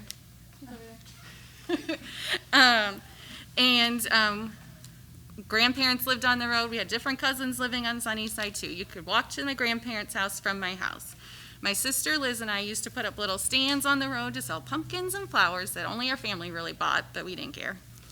When I moved back to Sunnyside just 11 years ago, Noah and I could walk together to his grandma and grandpa's house, and then later we let Charlotte do the same thing.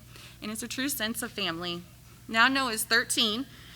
He's in track and cross country and runs for exercise and sometimes for sheer enjoyment on Sunnyside Road.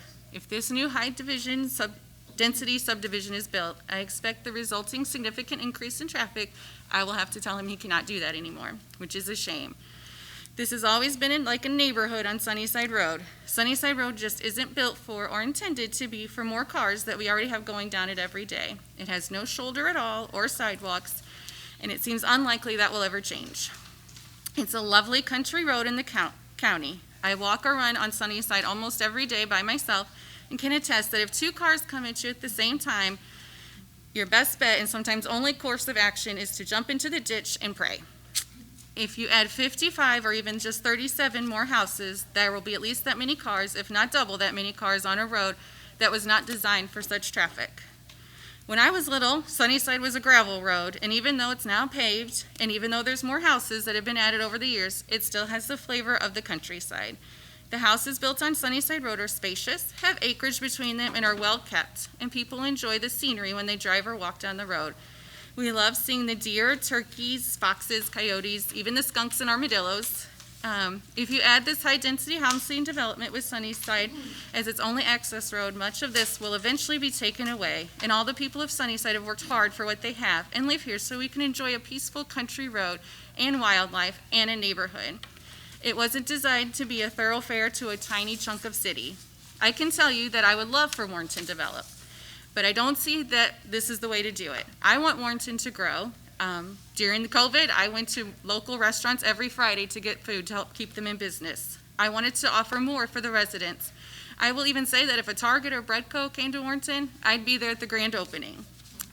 I'm not resistant to change, but I cannot see how adding high-density housing development of 55 homes on 11.9 acres helps Warrenton develop. Warrenton needs to fix the outlet mall, and that's not Warrenton's fault. Outlet malls are failing everywhere. But Warrenton needs to take the landscaping, fix the landscaping around the roundabouts if they are so important and vital to growth. Warrenton needs to develop their downtown, which is in the heart of the city. Sunnyside's road's not even in the city, but we have to serve as a link to the 55 houses stacked alongside each other.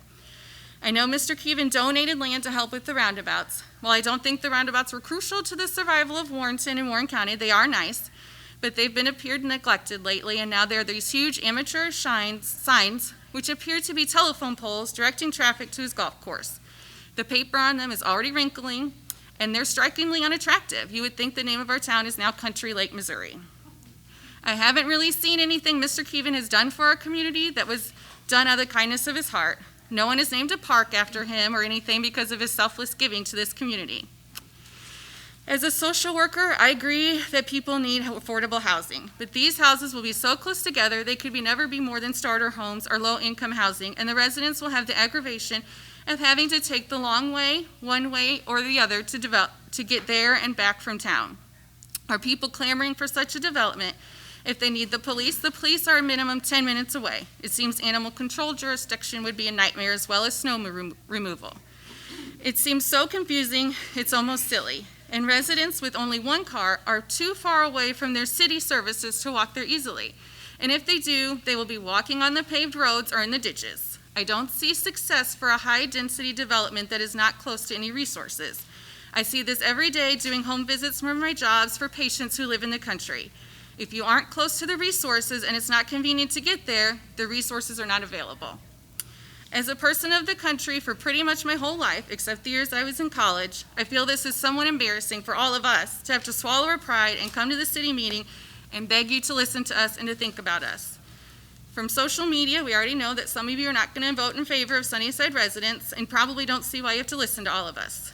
If you approve alderpersons or whatever, because we don't live in the city, if we don't vote, we don't get to vote for city aldermen or alderpersons because we don't live in the city. But I do know my city friends and residents will know everything that happens here tonight because they are paying attention. Thank you. Thank you.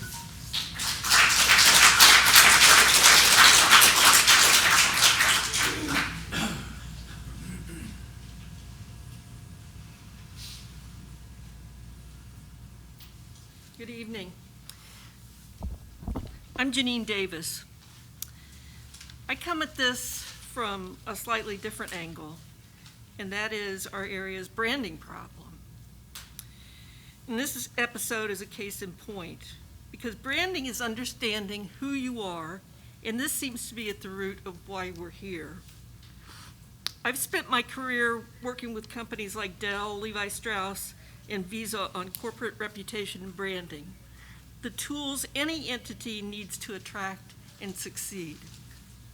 There's no particular mystique. Branding comes down to knowing who you are and staying true to this identity. In brand management, the adage is just don't mess it up or do something to undermine the core values of the brand, like trust, integrity, solid relationships.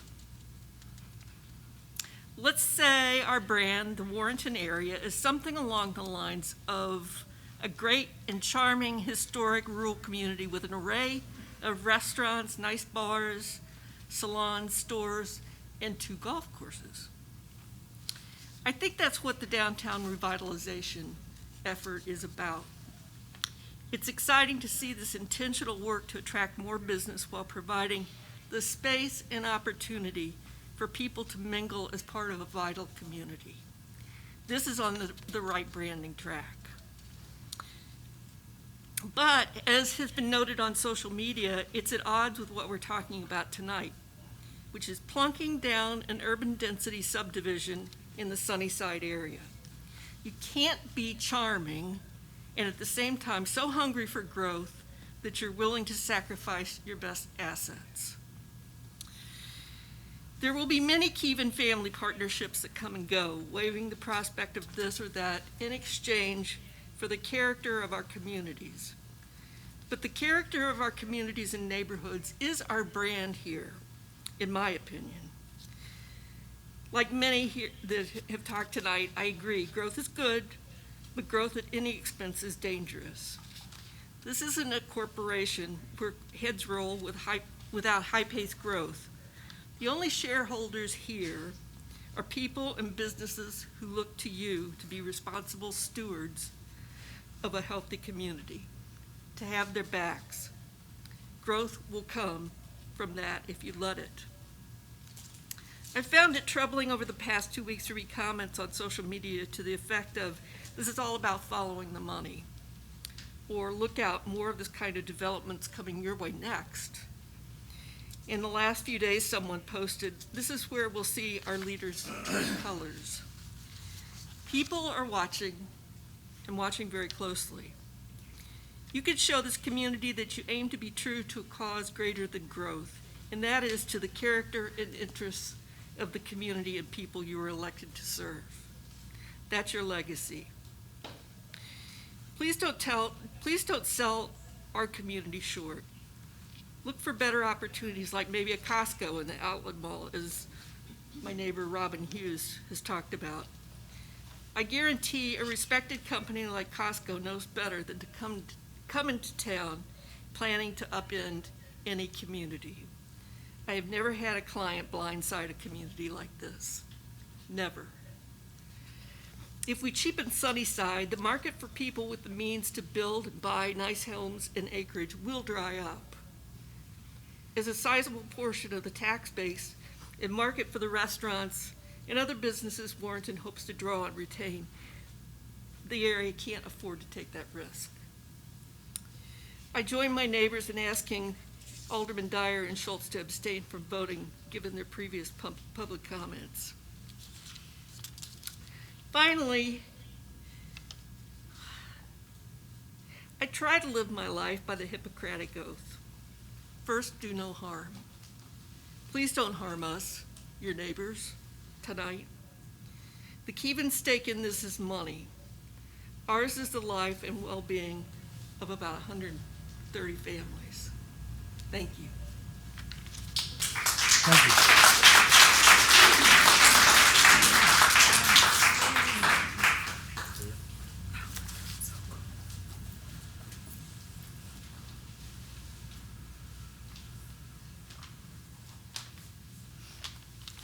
Hello, my name's Barb Rapp, and I'm here as a property and landowner at 28470 Sunnyside Road, and I'm here to add my voice to the opposition for the proposed development. I wish I'd talked earlier, because people have already said what I want to say better than I can say it, but I think it'd be quicker for me to read it than pick out what maybe would be unique to what I'm going to say. Sunnyside Road, I think, is one of the prettiest rural roads in Warren County.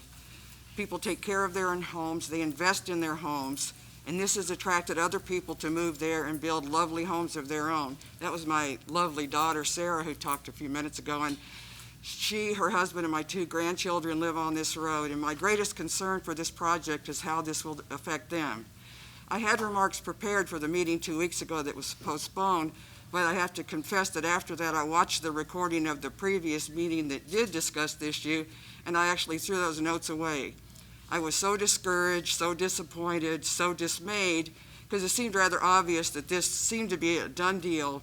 And while we, the residents from Sunnyside, were allowed to talk, I wasn't sure if we were heard.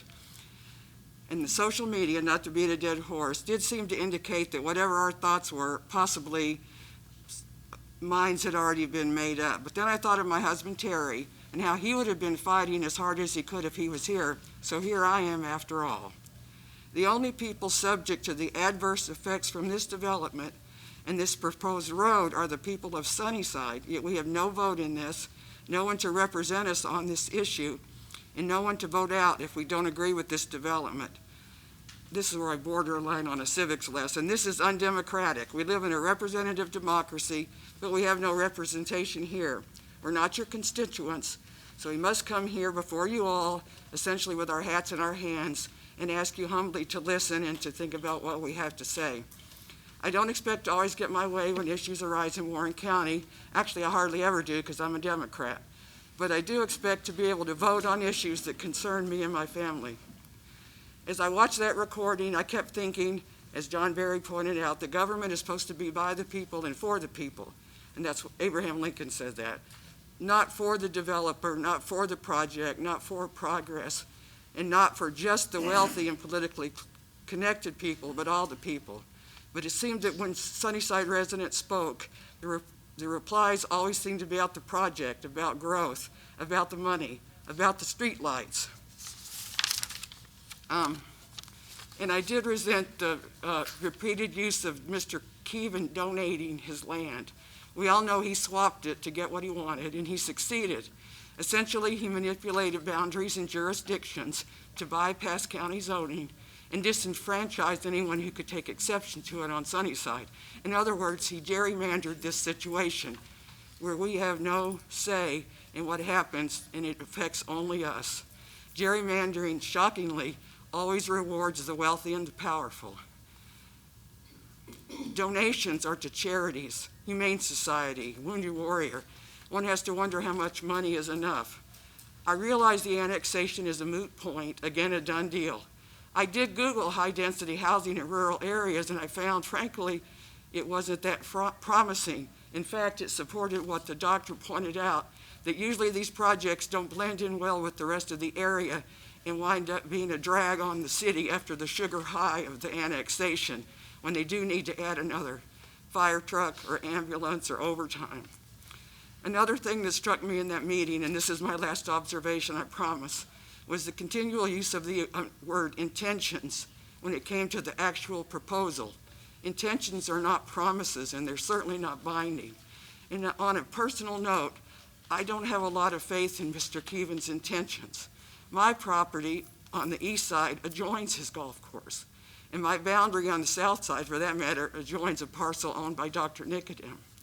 I don't know Dr. Nicodem, but I have had a couple of encounters with Mr. Keevan. The first occurred when his golf course was under construction, and he discovered, to his horror, that he needed a strip of land from us to complete one of the holes. If we didn't sell it, he would have to redo things that had already been done, which of course would cost him money. For this strip of land, which he did need, Mr. Keevan offered us all of free golf course passes. As Terry didn't golf, and he didn't want to sell anyway, he basically said he was not interested.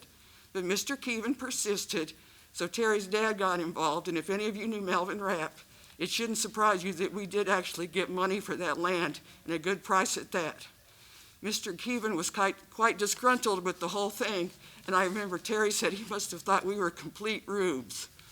The second encounter was 3 years ago, excuse me, less than a week after my husband Terry had died, and decades after no contact from Mr. Keevan.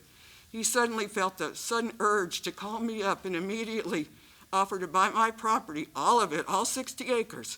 He had just sold a building in Florissant, and he needed to reinvest that money. I told Mr. Keevan that Terry had just died, and he was just shocked to hear it. Sure he was. He hadn't even asked Terry for Terry when he called.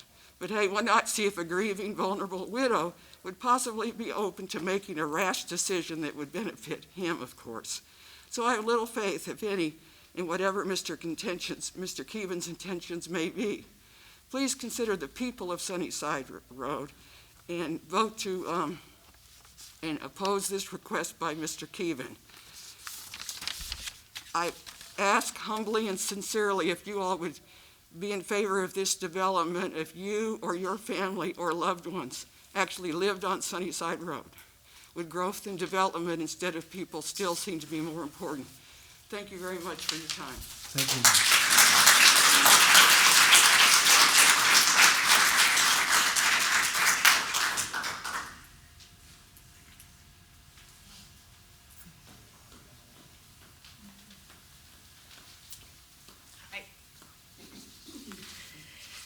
I'm Jean Knock, and I live on a small subdivision that sprinkles onto Sunnyside.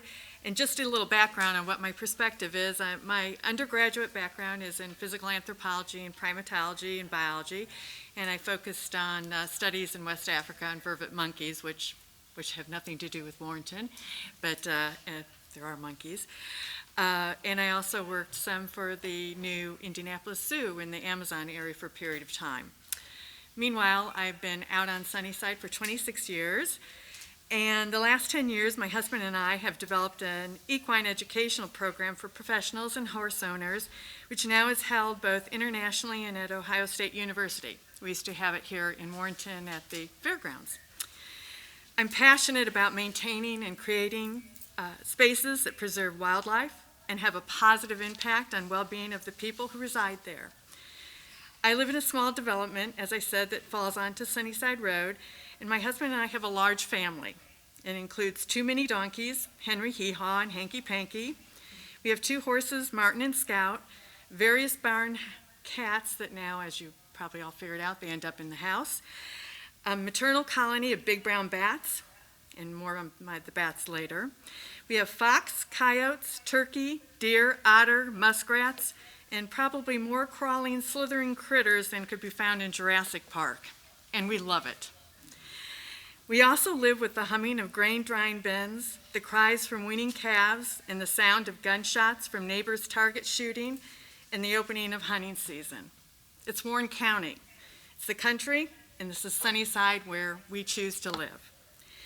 So what's the problem with putting up to 55 houses, potential, I don't know, I'm guessing 160 people or so, of non-rural people into this environment? Well, over and over and over again, we see conflicts.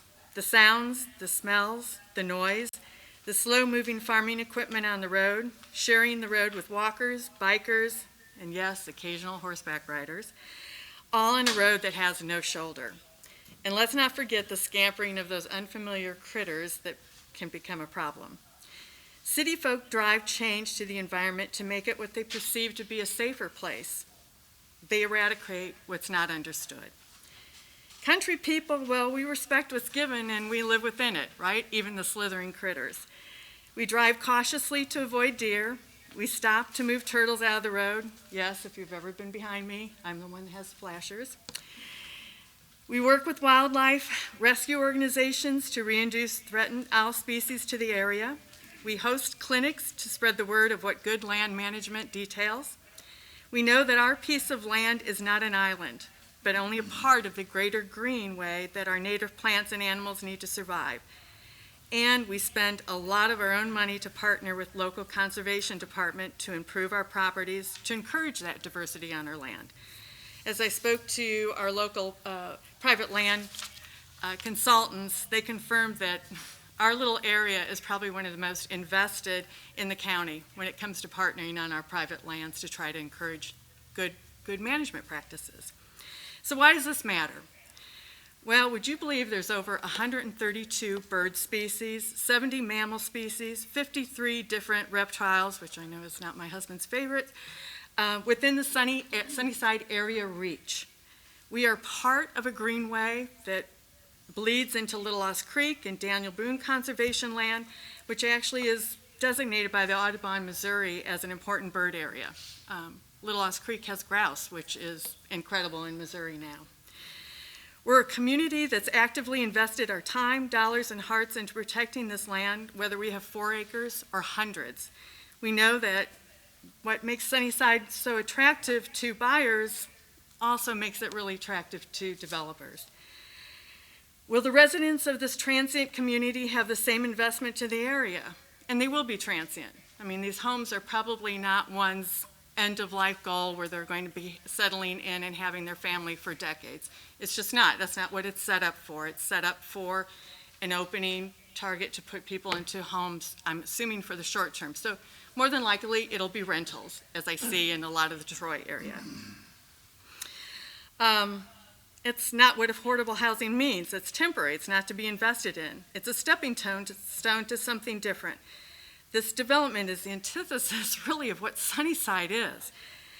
Unfortunately, my guess is the Kevens would not have seen nor heard anything I've just said to be an obstacle in their plan. I'm sure they believe this piece of land was but a spoke in the profit wheel they have been running in Warrenton for some time. They're smart. I'm sure the city attorney would attest that they've been within the law as he was so anxious to interject during the zoning meeting. They are obviously connected. Apparently, some city rules don't apply, as you've heard through this evening.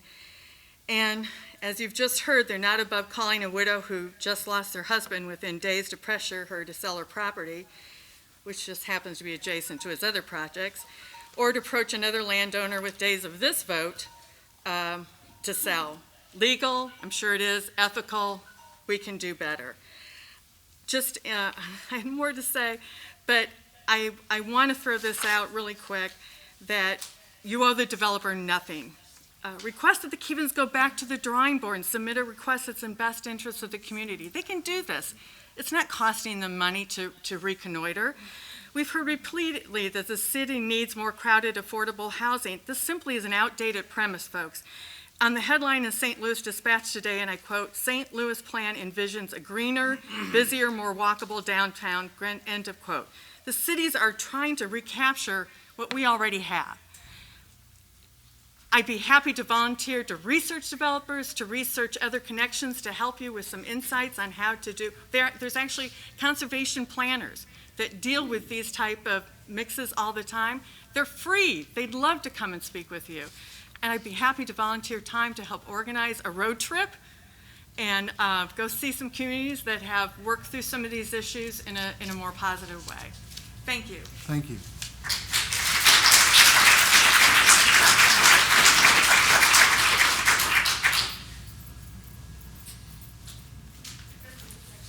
It's going to be hard for me not to shed a tear.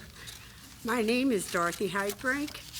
I moved out on Sunnyside Road 66 years ago. I was 11 years old when my family bought 90-something acres. And my brother still lives on the road, and he owns the biggest part of the family farm. I married the person that lived next door to me when I was 18 years old. We all still live on Sunnyside Road. I currently live on Range Line, off of Range Line Road at 26994 Russell Lane on 13 acres. I enjoy all the beautiful wildlife. I was very sick for over a month, and my entertainment was the doe and the 2 fawns, another doe and a fawn, 6 turkeys, and all the beautiful wildlife and the foxes that are in my yard. And several of us neighbors put corn out and bird feeders out to enjoy all this wildlife, which cross Sunnyside Road, cross Range Line Road. We drive cautiously. On that curve, there is that doe and those fawns cross right in, and several other deer, right on that curve. And a lot of the residents here know what I'm talking about, and they graze out in the field where the Avis is owned. As part of the road project, Sunnyside Road was a gravel road when my folks moved out here. Highway U was a gravel road. I was part of getting together with another person, and the residents on Sunnyside Road, everybody, we donated money to blacktop that road. We had to have 50% of the money to blacktop the road, and the county would kick in the other 50%, and then they would maintain it. We couldn't get enough money together. We held bake sales in the parking lot in town, and all of us baked, and to raise money to blacktop that road. So we only had enough money to blacktop half of it. And then we raised enough money, and the people, out of their own pockets, and a lot of us didn't even have, we didn't make a lot of money.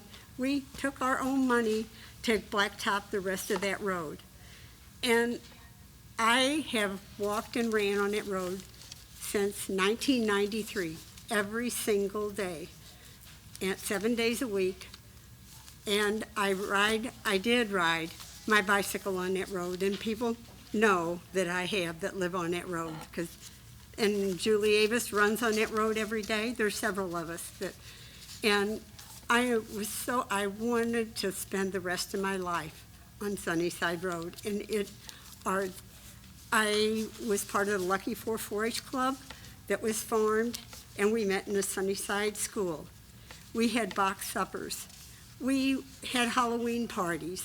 We were a community of people that would go to one another's homes and take part of the dinner.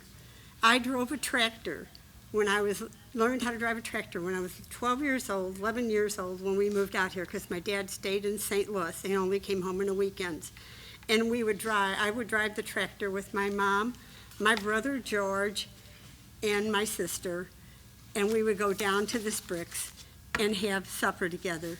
These are the memories I have, And I don't want them to be ruined because the Harkey Boys, there's several people that taught our 4-H club projects. They were our project leaders, and it's gone. And we still have a community that people care about one another. We have some people that cut through, that drive fast, but when they see us walkers and runners and the bicyclers, you know, I always enjoyed living on Sunnyside Road. And I worked at the Missouri Bank for 56 years and just retired 4 years ago, and was always proud that I lived on Sunnyside Road. And it's just, I plead with the Board of Aldermen to please vote no, so they don't ruin our quality of life, that even the new folks that have built homes on Mark's Crossing, and we all have 3 acres or more, and that's the regulation, and we're fine with the people that we have. But not only the homes that are going to be built out there, the concrete trucks and all of the construction that's going to go on have torn up our driveways. They back in, tear the limbs out of the trees. They don't care, you know. And the reason that I feel like I am the person that I am today, and a lot of people in this town know me, and including Cheryl, that is the 4-H leadership that I had, and I would not be standing up here speaking had I not been a 4-H member and learned how to give a live demonstration. I won first place out of 3 states at the American Royal in meat identification because I took classes in Mr. Joe's locker. And I plead with you people to not take our freedom away, and the freedom of all of the beautiful animals. They will get killed on the road. And thank you for listening. I do not have a written piece of paper. It's all from my heart and how I truly feel. Thank you.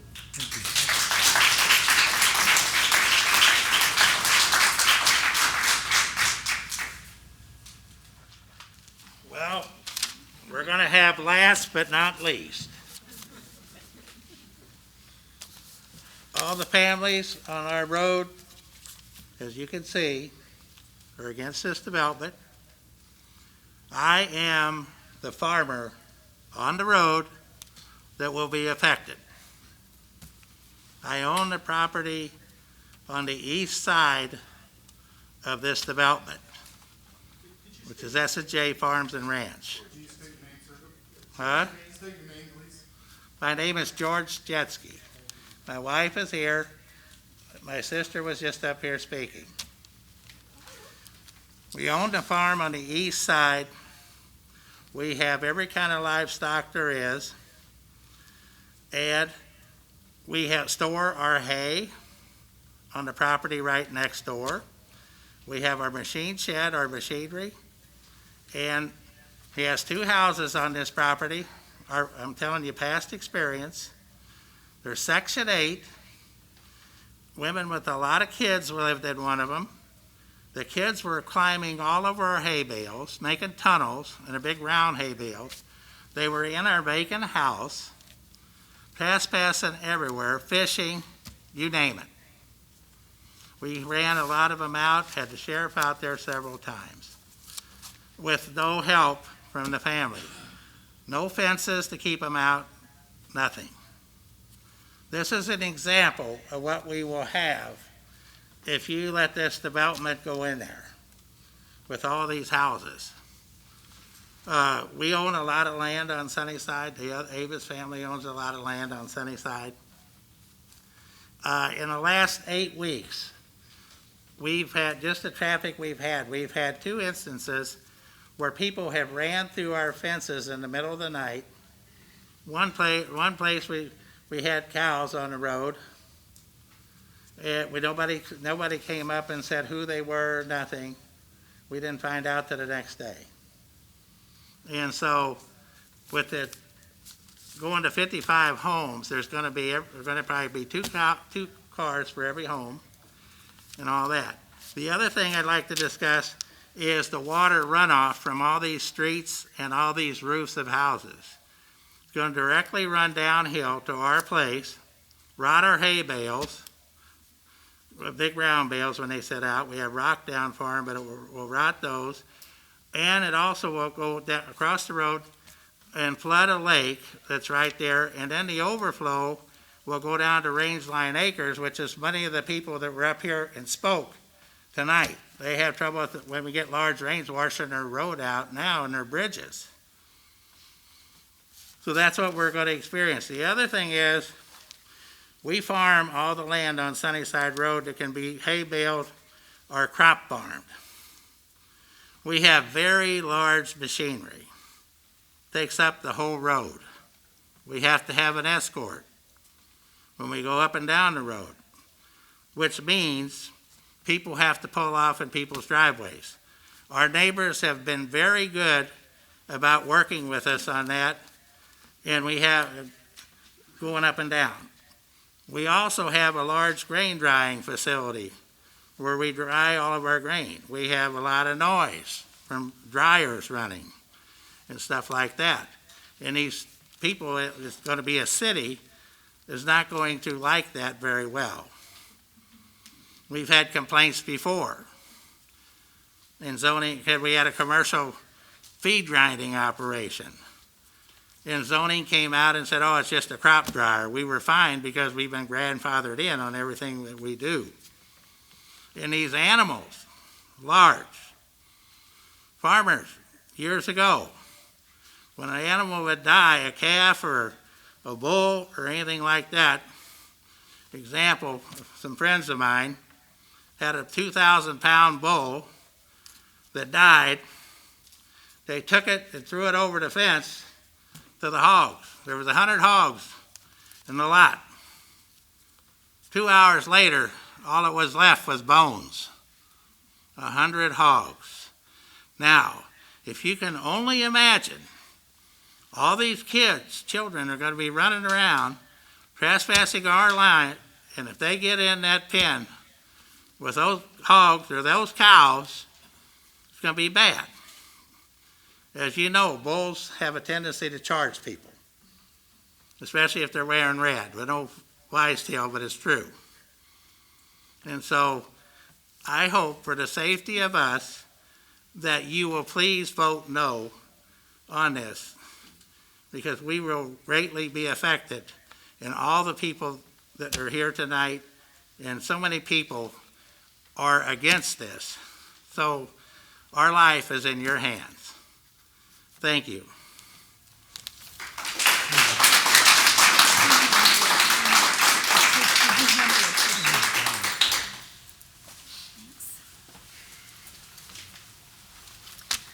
My name is Dolores Reed, and I live on Sunnyside Road with my husband. We moved to Warrenton in 2017. We took 1 year to find a property that we thought was suitable for us to retire on. Had we known at that time that there was going to be apartments or a subdivision, we never would have bought, because I'm a city girl. I didn't want the city anymore. And we love where we are. We love George's cows. We love my grandkids being able to go down and see the horses and all of that. We absolutely do not want this to go in. It would be a detriment. I see here in your bill 42-2020 that rezoning it would be in the best interest of public health, safety, welfare of the city of Warrenton. What about the people who would be living in that subdivision? We've got just too many farms, too much farm equipment, kids don't pay attention. It just won't work. All that traffic on Sunnyside Road, it's a little country road. That's why we moved there. We didn't want all the traffic. And now, with all of these houses, it is going to be a nightmare on that road. Shoot, you can't even, sometimes I was driving down the Sunnyside to go in my driveway, had my turn signal on. Gravel truck was behind me, he tried to pass me. Now, luckily, he didn't hit me, but, so that increased traffic is just not gonna work. You're gonna need a whole new road, and who's gonna pay for that? I didn't write anything down because I'm a newbie, so everybody else here has been around for a long time. We love the place. We want to keep it that way. I even saw an eagle on our dam, on our little pond that we have in the back. And it was Memorial Day. I loved seeing the deer. I loved seeing the birds. I even learned to fish. Won't take the fish off the hook yet, but I'll get there. So please do not pass this bill 42202. It would be a dimension to our neighborhood. Thank you. Thank you.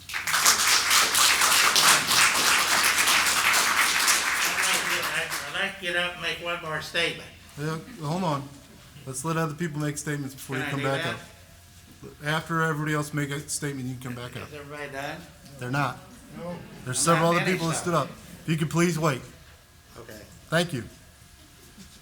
Mr. Meyer or anybody else, I know you've stood up and sat back down a couple times. And for the record, I am Jerry Myers. Almost everybody here would know me. Couple of items. They've been discussed before. I'm just going to reiterate them. I'm not going to be here anywhere near 5 minutes. When you think about this subdivision, proposed subdivision, there's only one way in and there's only one way out, and that's on Sunnyside Road. Now, with 55 homes, 37 homes, but as soon as this is passed, who knows, 55 homes max, you know that tightly dense, there's going to be more than the city police are going to have to patrol that area, and they're probably going to be out there in that area if there was to achieve our 55 homes there. Quite often, from what we call Wolf Corner on Highway U at the city limits, it's 2.2 miles that the city police would have to be on county and state roads. They're going to be outside of their jurisdiction. They're going to have to drive 2.2 miles if they were at Wolf Corner. Imagine if they were at the station or something like that. On the other direction in, from the new roundabouts, that would put it at 3.5 miles that they would be driving out of their jurisdiction just to get to a single street that is in their jurisdiction. Now, I'm using the city police as the patrol. They're the ones that would more than likely be on that road more than anyone else. But you got to think about the city contracts for garbage disposal. Now, this garbage disposal company is going to have to drive that extra just so that they can pick up on that one single solitary street that has no other way in or out except for going completely out of the city limits to do that.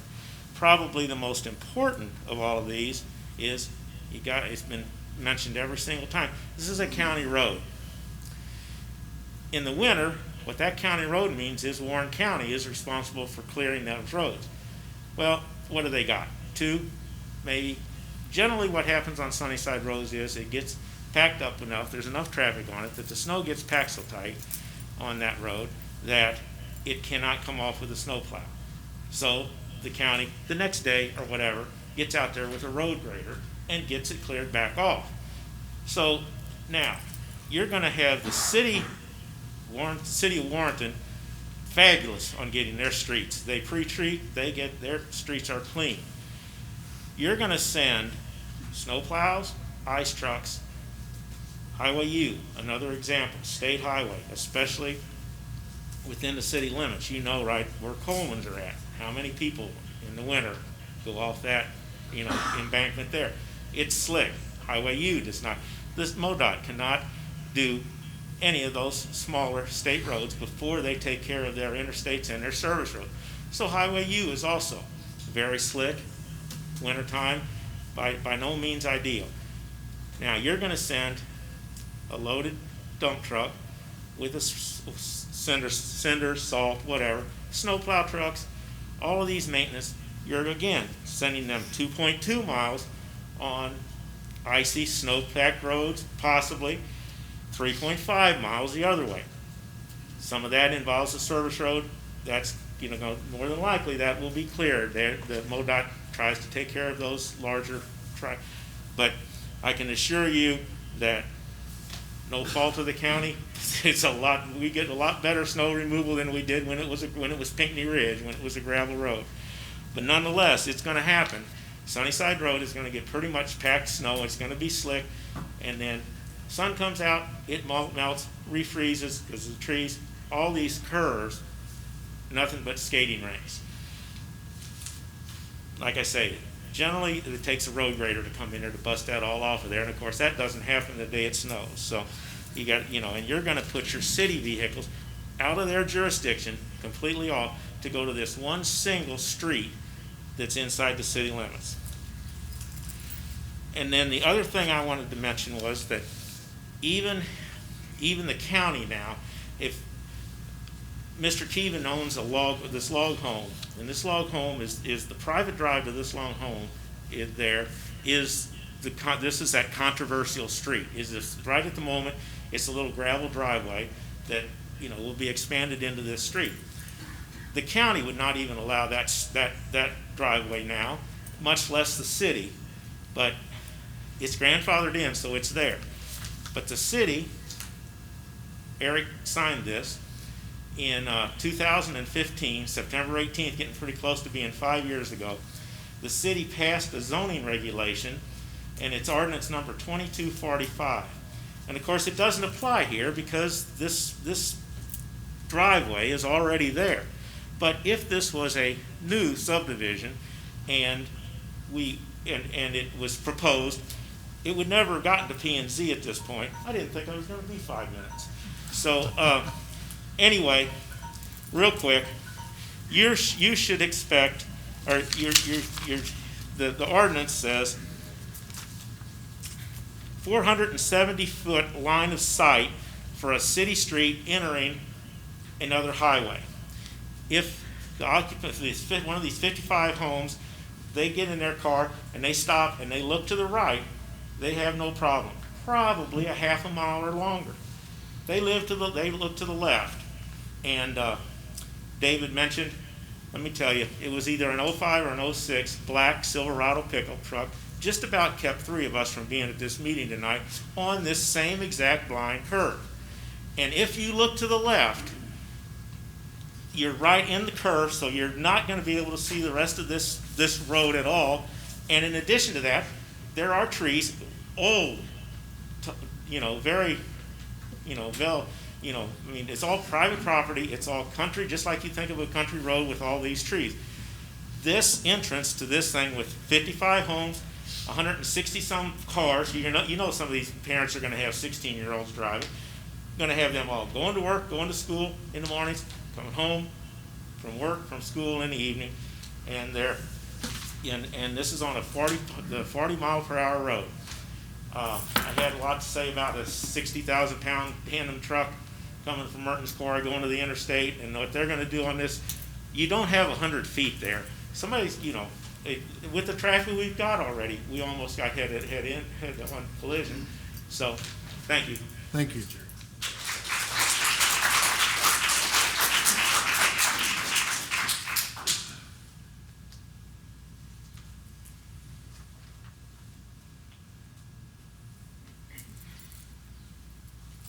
Good evening.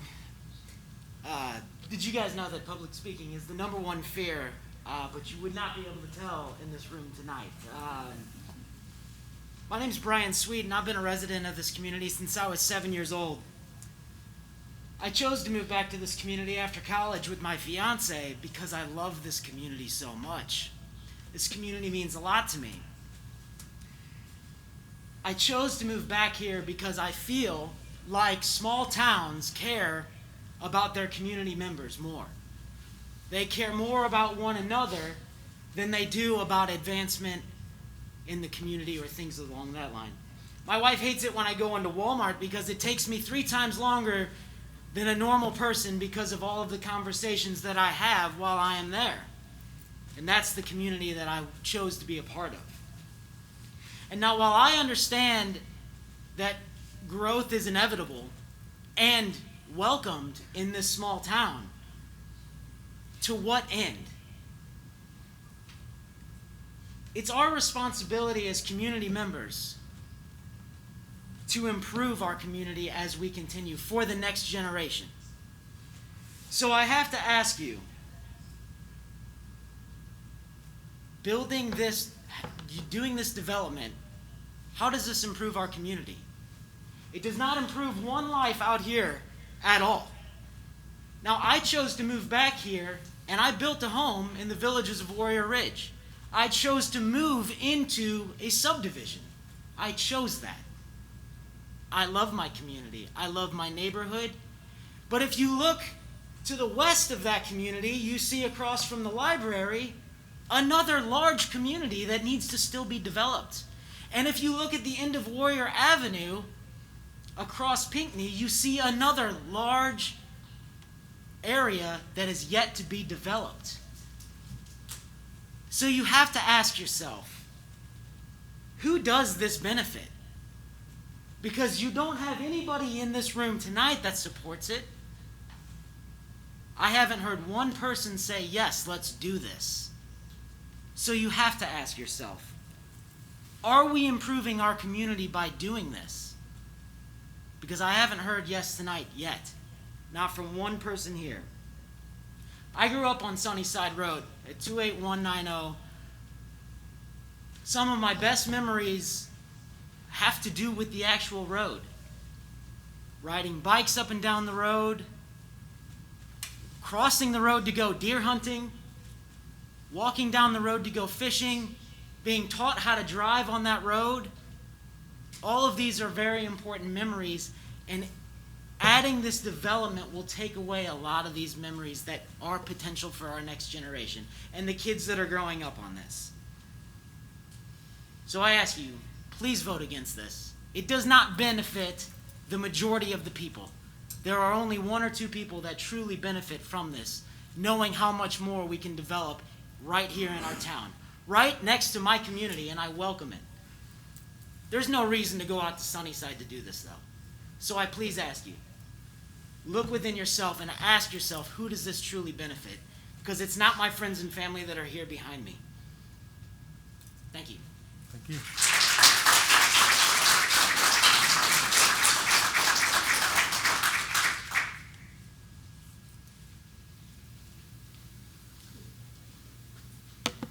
So my name is Renee Holt, maiden name Avis. I reside at 28200 Holshers Lane, just off Sunnyside Road. I was born and raised on Sunnyside. My cousins and I ran the road and loved the quiet country living that our parents provided us. And we are all very proud of where and how we were raised. After high school, I left for college, then started my career in St. Charles, where I met my husband. He's from St. Charles, and grew up in a very nice area, but did not experience the quiet, peaceful setting that I was so blessed to have been raised in. When we first got married, we discussed where we would want to live and raise our children. And there was no question that the desirable location would be back in Warrenton, but I never would have imagined back on the same road that I actually grew up on. I'm sorry. When we heard about the opportunity to purchase a piece of property just off Sunnyside, we did everything we could do to make that happen. We built the perfect home for our family and have lived there now for 8 years. We love everything about where we live. We chose the country living because even if that means driving 40 miles to and from work daily. My own children will learn to drive on the same road that I learned to drive on. In fact, they already have, on a golf cart that we drive to and from their grandparents' home on Sunnyside, which will no longer be something we will be able to do should this development go forward. I'm certainly not opposed to growth. However, as you have heard over and over this evening, the numerous reasons why this development just does not make sense on Sunnyside as proposed by the Keevan family. Not one of us that have spoken tonight reside within the city limits. Besides Brian. We do not have an opportunity to vote on the rezoning of this property. We can only hope that you have heard our voices. I do wonder why, as Brian mentioned, why there has been no public comment for anyone in support of this development. Should we expect to hear that support, or just the strong opposition we have heard over and over from the peoples whose life this will actually affect. Please just do what's right and vote in opposition of this rezoning of this property. Thank you.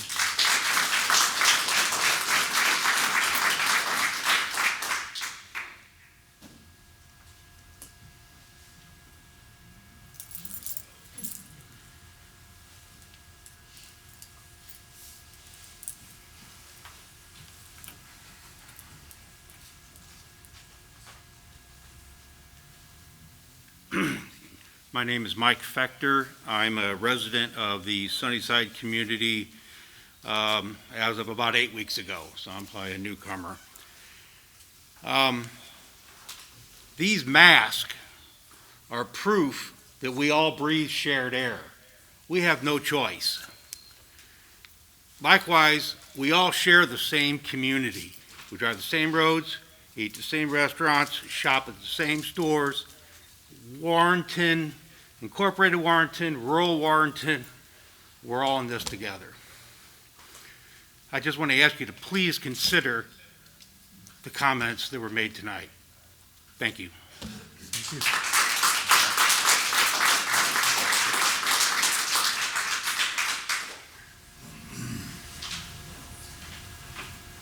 Mayor, I'm going to go check to see if there's any more public Please do. comment up there. Is there anybody out here that would like to speak in the public comment section?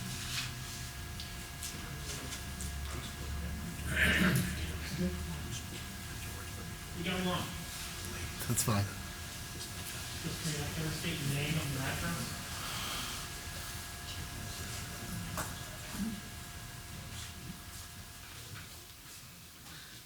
Yeah, I'm Gene Johnson. Me and my wife live on off Sunnyside Road on Holscher Lane. One of the new guys, only been there 23 years now. And I don't see where it makes sense to put a subdivision on this Sunnyside Road. I hope you all listen to the people that are speaking their hearts here and not the money. The Keevans own a golf course. There's other routes into that property. They could develop it and get their way in and out of there without dumping all the traffic onto Sunnyside Road. I have cattle on Sunnyside Road too. It concerns me. I front right on Sunnyside Road and Holscher Lane. So, listen to the people, I hope, and not the money. We appreciate you. Thank you.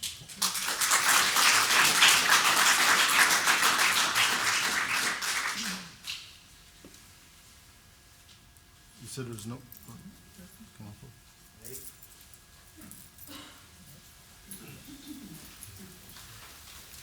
Hello, I'm Andrew Polston. I live on Westwood Drive. It's on that corner. Right there, property is just east of the property that they're wanting to develop. That corner, pull out of that road every day, and you can't see around the corner at all. I normally use the opposite lane to keep traffic from coming up behind me too fast.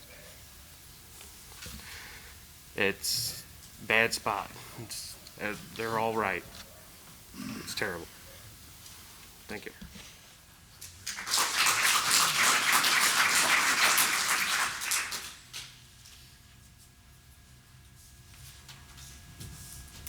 Not seeing anybody else. Mr. Jetsky, I will allow you 1 minute to speak if you'd like to come back up and speak. Yes. Do we have somebody else? Give me one moment. Yes, speak. I'm only giving you a limited amount of 1 minute because we don't Okay. want to do this.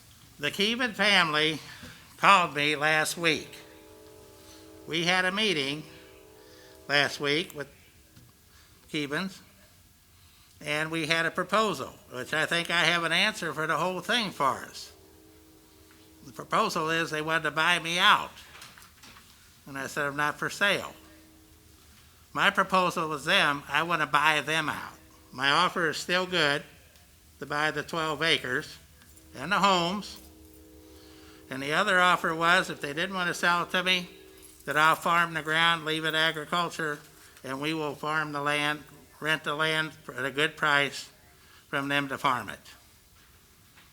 So, one way or the other, we should be able to resolve this. Either we farm it or I buy it. And I think everybody would be happy.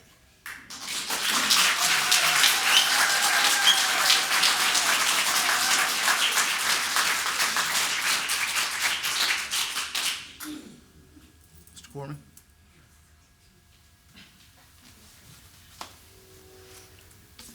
For the record, Bart Corman, Lewis and Beatty Surveyors and Engineers, have with me Jeff Keevan with the Keevan family and Joe Whittemire, architect with the Keevan family as well. I think on Zoom, Lisa and Scott and Mr. Gene Keevan should be listening.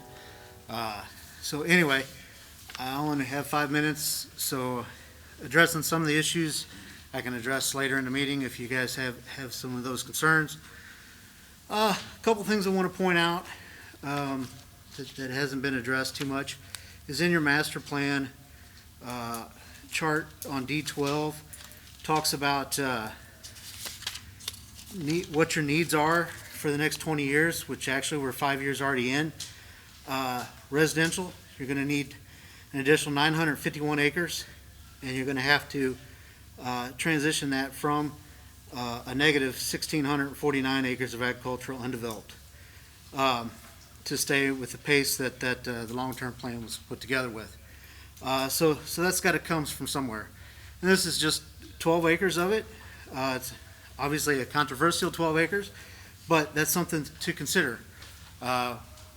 Also, our businesses need rooftops, and our rooftops want business services. You got to find that balance. I know it's not easy.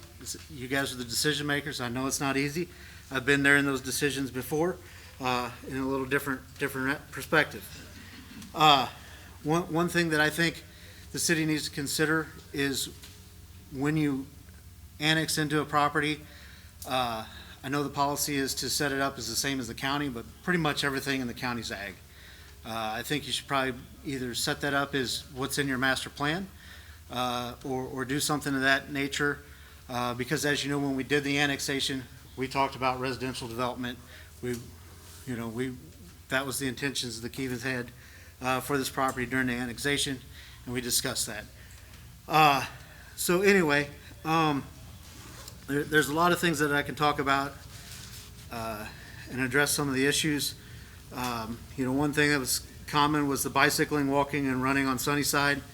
The city has a reputation of taking sidewalks and parks very seriously and expanding those walks and stuff. So I think there'll be some opportunities there. The green space concern that was brought up, the city has a pretty aggressive park fee set up, and has done really well in expanding their parks and offsetting that. So there's a lot of other concerns out there, and I only got 2 minutes left, but there was some concerns about the Warren County Master Plan. This does comply with the city's master plan. Had residential in that area as well as mixed use in that area.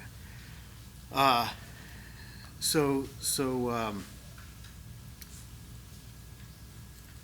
low-income housing situation, it's going to be single-family residential. Most of it in the current proposal is going to be around 10,000 square feet, which is about 20% larger than the minimum required by the zoning. That's the plan at this time.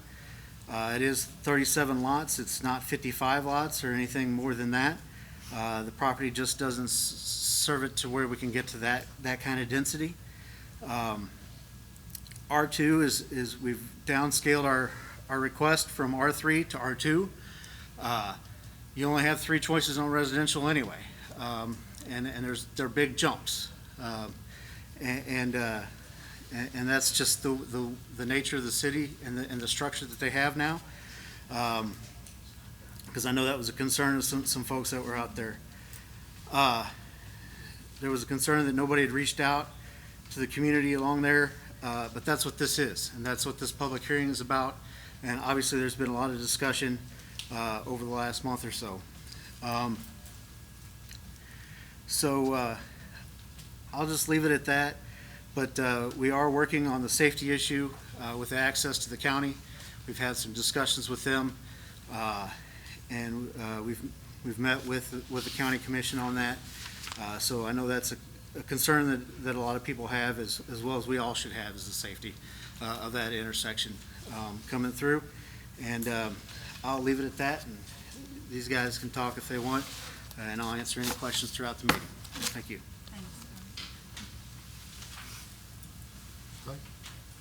State your name if you would, please. Good evening. My name is Joe Wiedemeyer. I'm president of Wiedemeyer Architects, located in St. Charles. I'm here tonight to speak to the homes or the houses that would be built, because that would be my role, is to design the homes. And I've studied the R2 zoning, and I understand that there's a minimum square footage, and obviously, I guess there would be no maximum square footage unless we wouldn't be able to meet the side yard or front and rear yard setbacks. But I can tell you that I've been designing homes for over 30 years now, and I'm still in business, so I must be doing something right. And knowing the Keevan family and knowing the city of Warrenton and Warren County, and spending a lot of time throughout my whole entire life since diapers here, I'll do Warrenton right. You know, the homes would be a traditional value as far as style, and work with the constraints of the site. I've been to the site. I understand the existing road is a gravel road that goes back through the property. We've studied the topography of the land.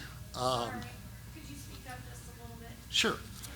We've studied the topography of the land. So the land, a lot of the lots would support walkout basements. A lot of the lots would support slab on grade. So I've heard some talk about low-income housing, HUD, Section 8. That's not even on the radar for us. This is part of a golf course community. And what I'm being tasked with is to come up with a response to the demographic needs of Warrenton today. And right now, because I was also involved a little bit with the Exchange project, there's not a demographic base to support.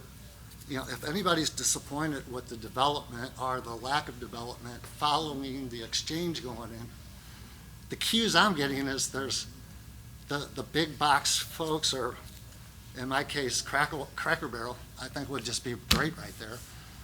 There's just not enough demographic, let me just put it this way, there's not enough people with money within a certain radius of those particular sites. To respond to that demographic need, we're looking at a mix of slab on grade, ADA accessible, or elderly accessible homes that would appeal to retiring folks who are looking to downsize, maybe from their farms, maybe from another more maintenance-intensive property in this area. Maybe they're in the city now and they want to come out, but they can't maintain a farm. But they want to be close to their relatives who are have been, or still are, here in Warrenton.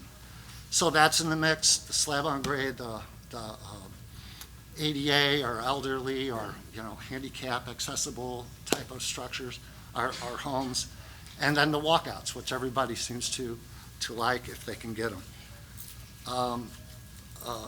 That's all I can speak to right now. I was ready to bring in pretty pictures for everyone to see, but we can all just drive around and see pretty homes everywhere. So I kind of leave that to your imagination.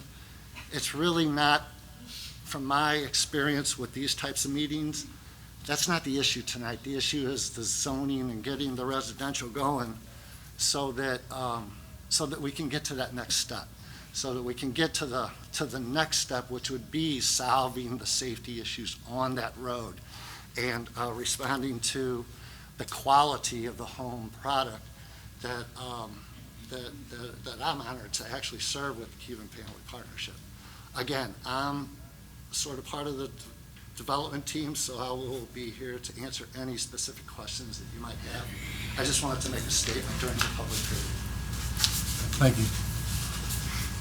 We have somebody who'd like to speak from Zoom, is that correct?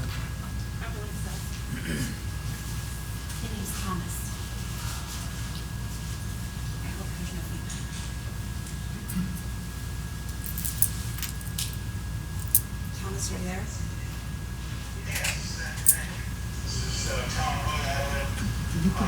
Crossing Circle and Make another thing. Dorothy and Georgia. Just a I know moment. you guys know this house. And This no. is Already the in. folks that have been here a long time. The Marvin Marks and Mary Marks house. My wife and I bought it, and we remodeled it from the ground to the ceiling, from one end to the other, and all around the outside. So we probably have more of a remodeling than the house originally cost us. But we bought lots on either side. We have 9.3 acres, and my wife is an avid gardener. If you go to YouTube, you can see Nature's Melody Nursery, and there's a drone video that shows everything. It shows what people I think of their homes and how they take care of them. And to the last speaker, I believe when I read the Warren County R2 details, that homes as small as 1,000 square feet are acceptable in R2 zoning, so we don't know what's going to be built. Nothing's been set out, nothing's been laid out or surveyed, so I think 0.93 acres is acceptable. So anything can happen, 7-foot side yards. We don't know what's going to be there, so I think medium density is R2, medium to high sounds like what we would have, but I just want, I'm going to keep this short.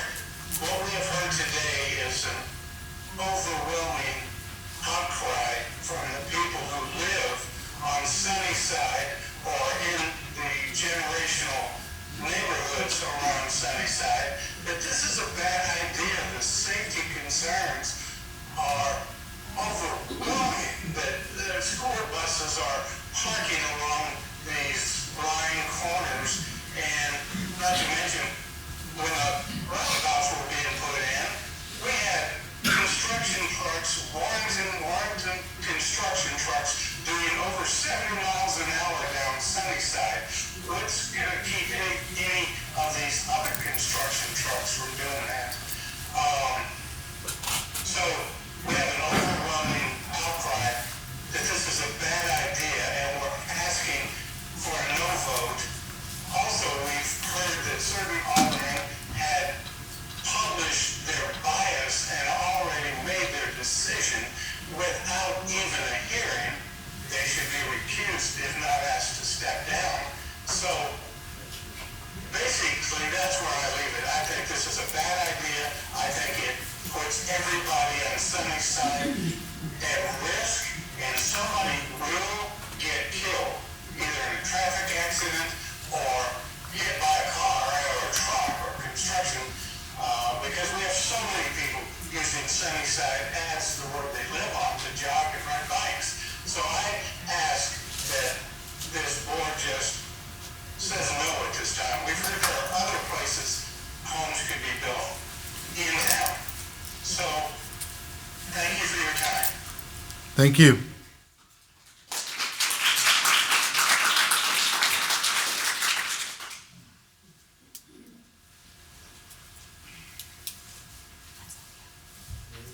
No.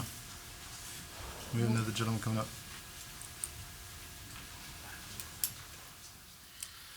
Yeah, Dale Avis. I live at 28190 Sunnyside Road. I have a problem. I've been a carpenter for 40 years plus. And any time that we would go to a job, we had a site plan. We had what buildings were going to be laid and how they were going to be laid out. At this point here, after listening to the developers, there is no site plan. So that to me tells me that we have a Pandora's box here. Whatever you all vote, they'll come back, hey, look at what we got. We said we were going to do this, but look what we put up here. You talk about walkout basements. Walkout basements require water flow. That water flow, the way I look at this 10 acres, is a long narrow. So let's say propose that we put a line of houses over here and a line of houses over here. These over here are going to somebody else's property. Where's the water runoff? Okay, we'll put in a catch basin. Where are you going to put that? Where are you going to put the utilities? Where are you going to get the sewer? Where are you going to get the water? I think there's a whole lot that needs to be addressed with a real plan instead of just a, oh, I think we'll do this and we think we'll do that. I hope you, aldermen, really consider this, and please, vote no.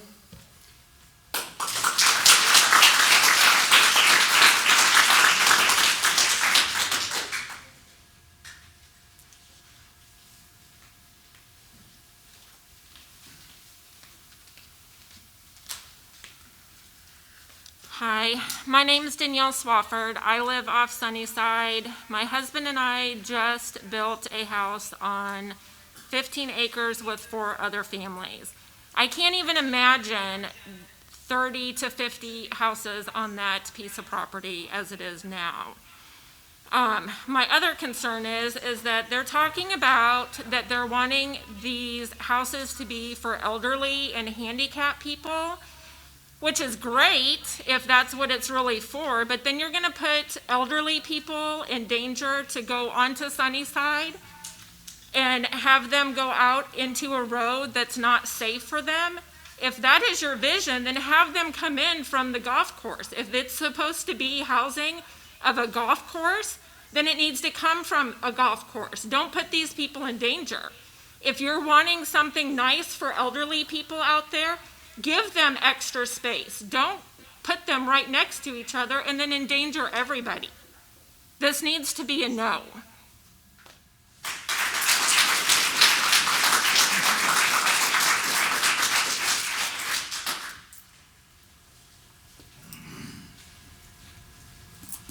Is there anybody else who would like to speak? I've already given you one chance extra than I've given everybody else. I'm not going to give you another, sir. Any rebuttals from the Alderman? We have an agenda time to speak about this during the meeting, correctly? I couldn't even understand you, Gary. You What do, you Mayor. I'd ask you to close the public hearing. I think we've gotten all the Zoom comments, all the written comments have been read into the record, and it appears as though there's no more in-person comments.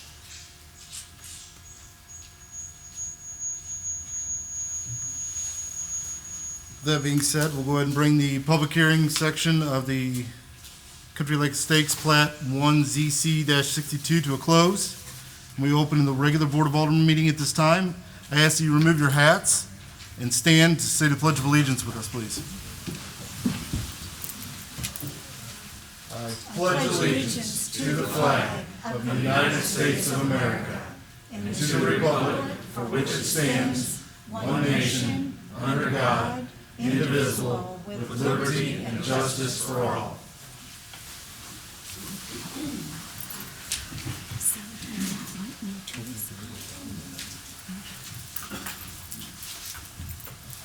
Next item will be the consent agenda. We have the regular and executive session minutes from September 1st, 2020. I'll entertain a motion to approve the consent agenda items as submitted. So moved. Second. Who had the second? Go with motion from Alderman Dyer, second from Alderman Delloy. Roll call vote. Alderman Deloy, Yes. Alderman Schultz, Yes. Alderman Crump, Yes. Alderman Dyer, Yes. Alderman Ock, Yes. Alderman Miller. Yeah.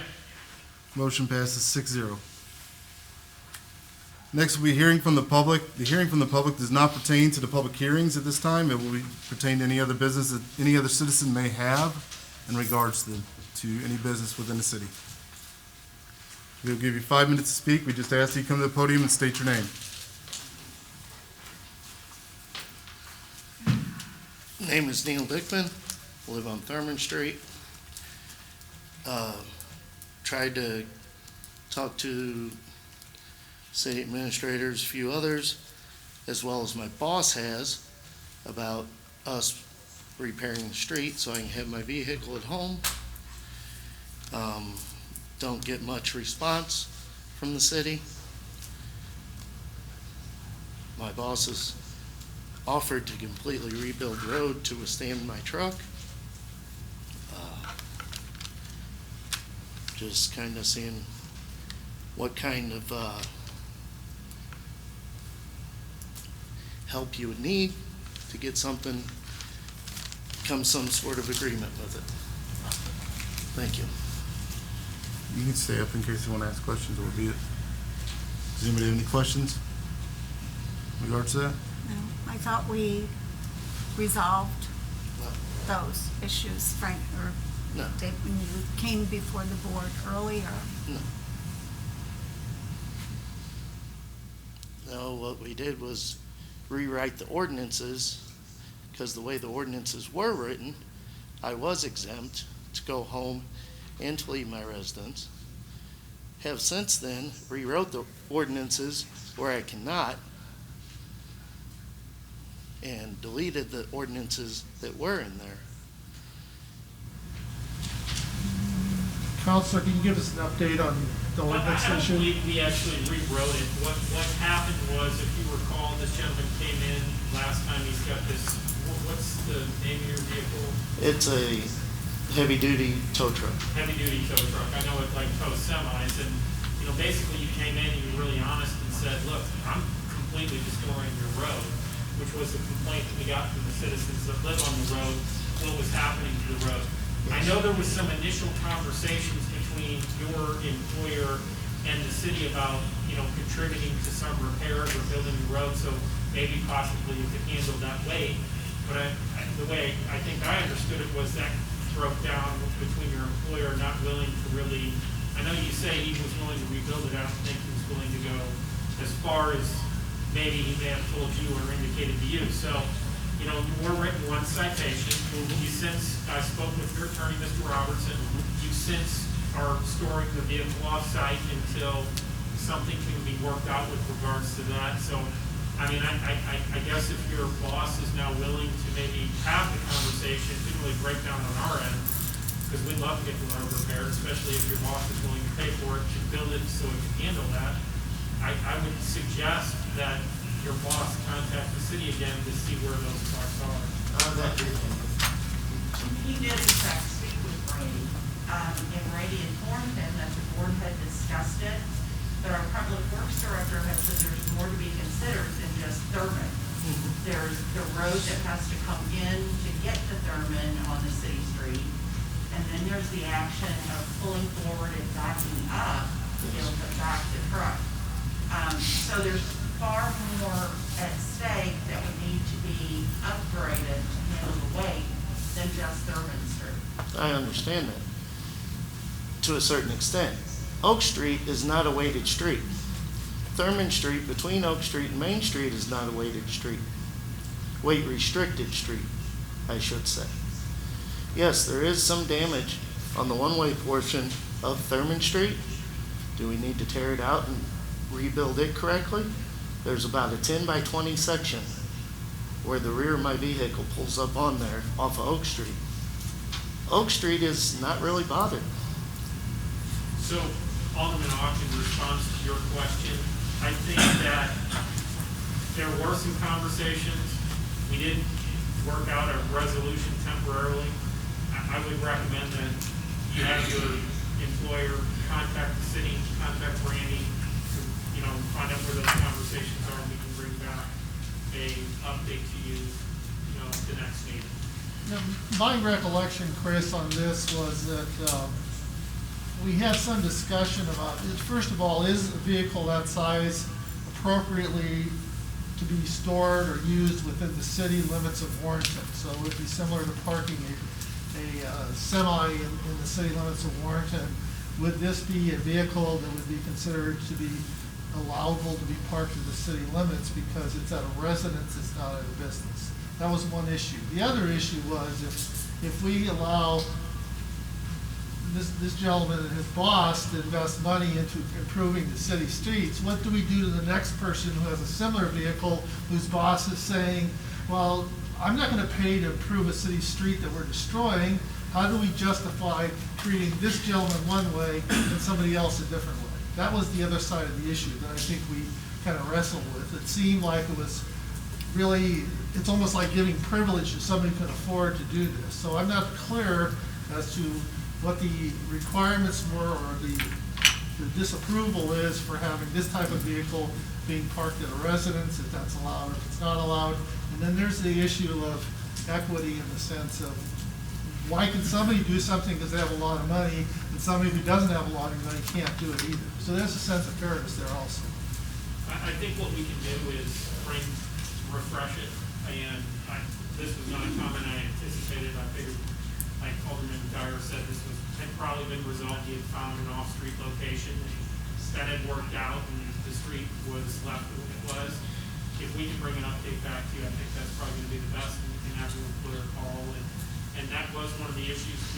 I know that we did have at least an initial conversation. I know there was some discussion about, well, this is the only thing that needs to be fixed, but I think we probably need to huddle with staff, kind of review what happened, and come back and provide an update if you have your clear call. Okay, because, I mean, I've got the shed paid for now, because I've been fighting with this so long, to put it in. That way you won't see it. I live on the dead-end street. I own just short of 3 acres on the end of the dead-end street. I understand, sir. I don't know that this is really the time to discuss. Yes, sir. As you said last time, you are tearing up that street pretty bad. Yes, Yeah. because the street was not made for something of that weight. I understand that. Right. That Okay, street so was, let's circle back. We'll give an update to the board and the mayor at the next meeting. okay, somebody, Thank you. I'll have them get a hold of some. Anyone else like to come up and speak or have any business they'd like to bring before the city?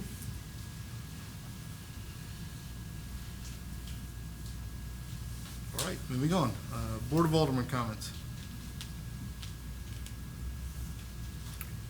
I just have a comment about, I want to commend some of the residents. Almost every street that you go down in Warrenton right now, somebody is improving their homes. I see scaffolding, I see ladders. I don't know if that's a result of COVID and people are home, but the community is really, I think, looking better and better all the time. So to any of you that are painting or siding or something, good for you. I'm happy to see all of these people that are making an effort to improve their property, so. Thank you. Anyone else?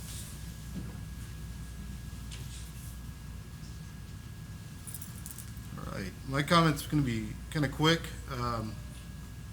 Chief, if you could please carry a congratulations to Officer Buckley on the birth of a new child. I just heard through little birdies that occurred here recently, and just extend it out, please, the congratulations from the board. I believe it's his first, correct?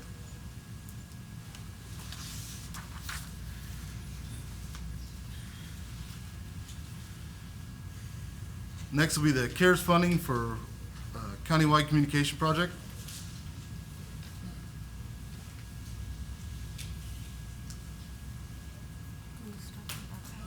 Mayor, I think this is something that we as a board need to revisit. My understanding, the presiding commissioner and the other commissioners are interested in us opting back in. And I was assured by the presiding commissioners that the project can be funded with the COVID dollars. Well, this continues to be an issue.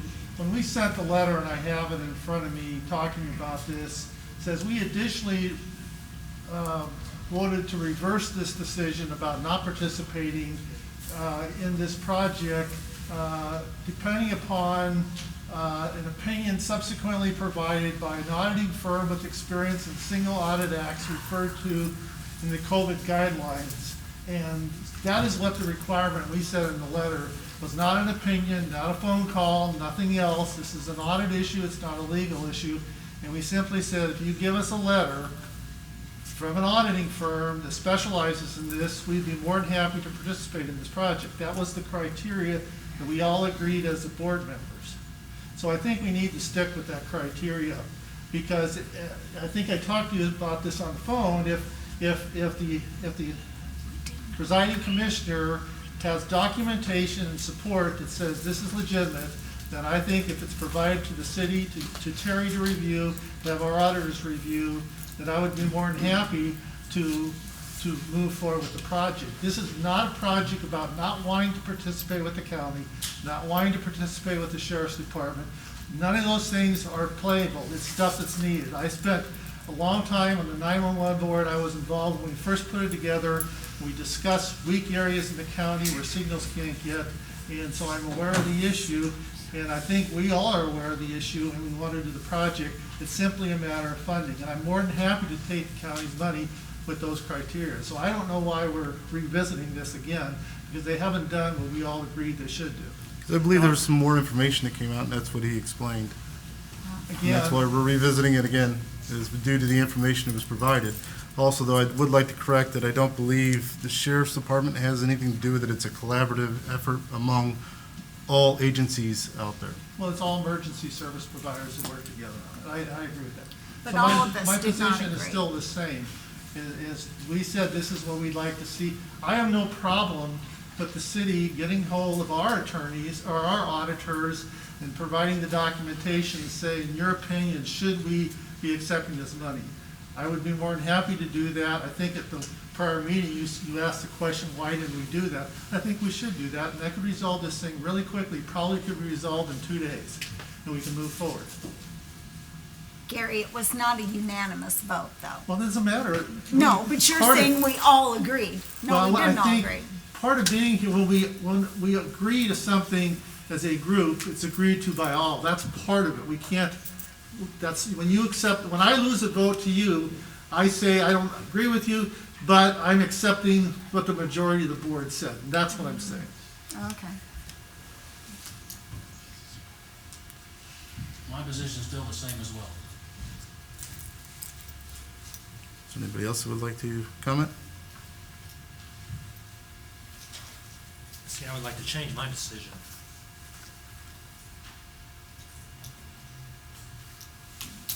So, if there's any more comments that would like to be made? No, you had my vote the last time. So I'll entertain a motion to opt back into the countywide communication project set forth by the, or approved by the county commissioners. One comment prior to the vote. Sure.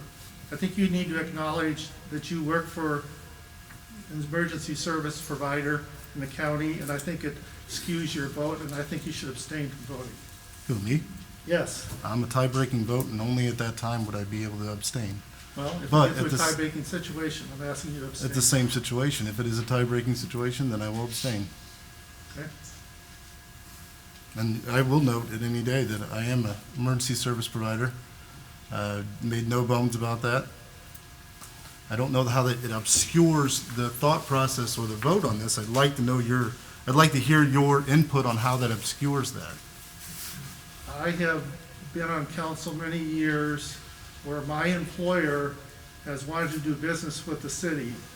And my employer never once came to me and said, vote for my position. But as a human being, that's part of the process we think through when we react to that. So, You can't say it never entered your mind, because it does, because we're human beings. well, tell me what conflict of interest this would be if my vote did count. I'm interested to know that. Say it again? I'd like to know what the conflict of interest would be for my position in this vote, Alderman. Well, that's something you have to work through yourself. You think you can do that, that's fine, but it's No, you're certainly at- not something I could do. You're asking me to abstain from a vote. I'd like to know what the conflict of interest for me to be abstaining from would be. The conflict of interest is you work for emergency provider. That's the conflict of interest. There's no interest or money that would come towards me personally or gained by me in any type of monetary or otherwise that would influence any type of vote in that situation. I recognize that, and there's times when issues come up before the council on stuff that I'm related to, and my position has changed lately. And you recall the last time something came up on Agape, I did not address in the conversation, I did not abstain from voting it, even though I don't receive any monetary consideration at all, and I don't receive any benefit, nor does anybody in my family. That's the position I took. Duly noted. Is there a second on the motion? Second. Motion made by Alderman Schultz, second by Alderman Crump. Mayor, can I ask a quick question for clarification? Does this mean we are going to ask our auditors or not? I just wanted to clarify what that means. We're just opting in, or we're going to ask our auditors or not? Because I don't know that that was very... I believe that we're opting in, is the motion that's on the floor. About it? Is that what the motion was? The motion was to opt back into the resolution, or the countywide communication project. That's what it is. Okay, I just want to make sure I understood. And understand, opting in means receiving funds, it doesn't mean participating. Because we're gonna participate one way or the other. Roll call vote, please. Alderman Schultz? Yes. Alderman Crump? Yes. Alderman Dyer? Yes. Alderman Ock? No? Alderman Miller? Yes. Alderman Deloy. No. Motion passes 4-2. Mr. Mayor, and I would like to ask if it's possible for the city administrator to contact our attorneys, our auditors, to see what their position is on the funding. I don't think anybody would object to that. Although the other Aldermans may comment on that as well. I don't object. We're not asking the county to have their, to have their auditor. I'd like to know what they gotta say. The city? Yeah, I just wanted, that's what I was trying to clarify.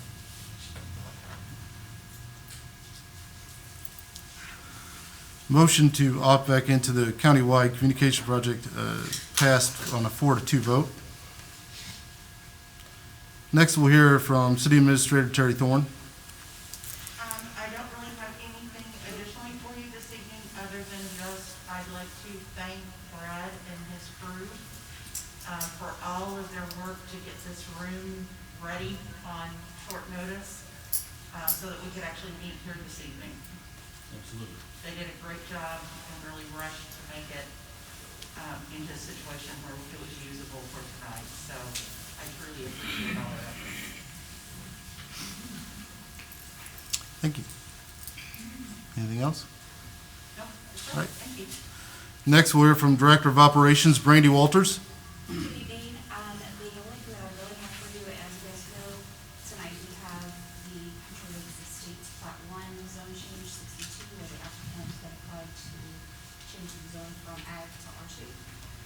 There is a bill later in the agenda, and I also want to let you know that Gypsy Moth Quilt Shop, I think Ock was talking about that, that they will be opening on October 3rd. They are located at 614 North 47, which is the southeast corner of Veterans Memorial and 47. And she'll be opened on the 3rd from 9 to 4. That's October 3rd, is that correct? October 3rd. If we can mark our calendars, please. And that's all I have.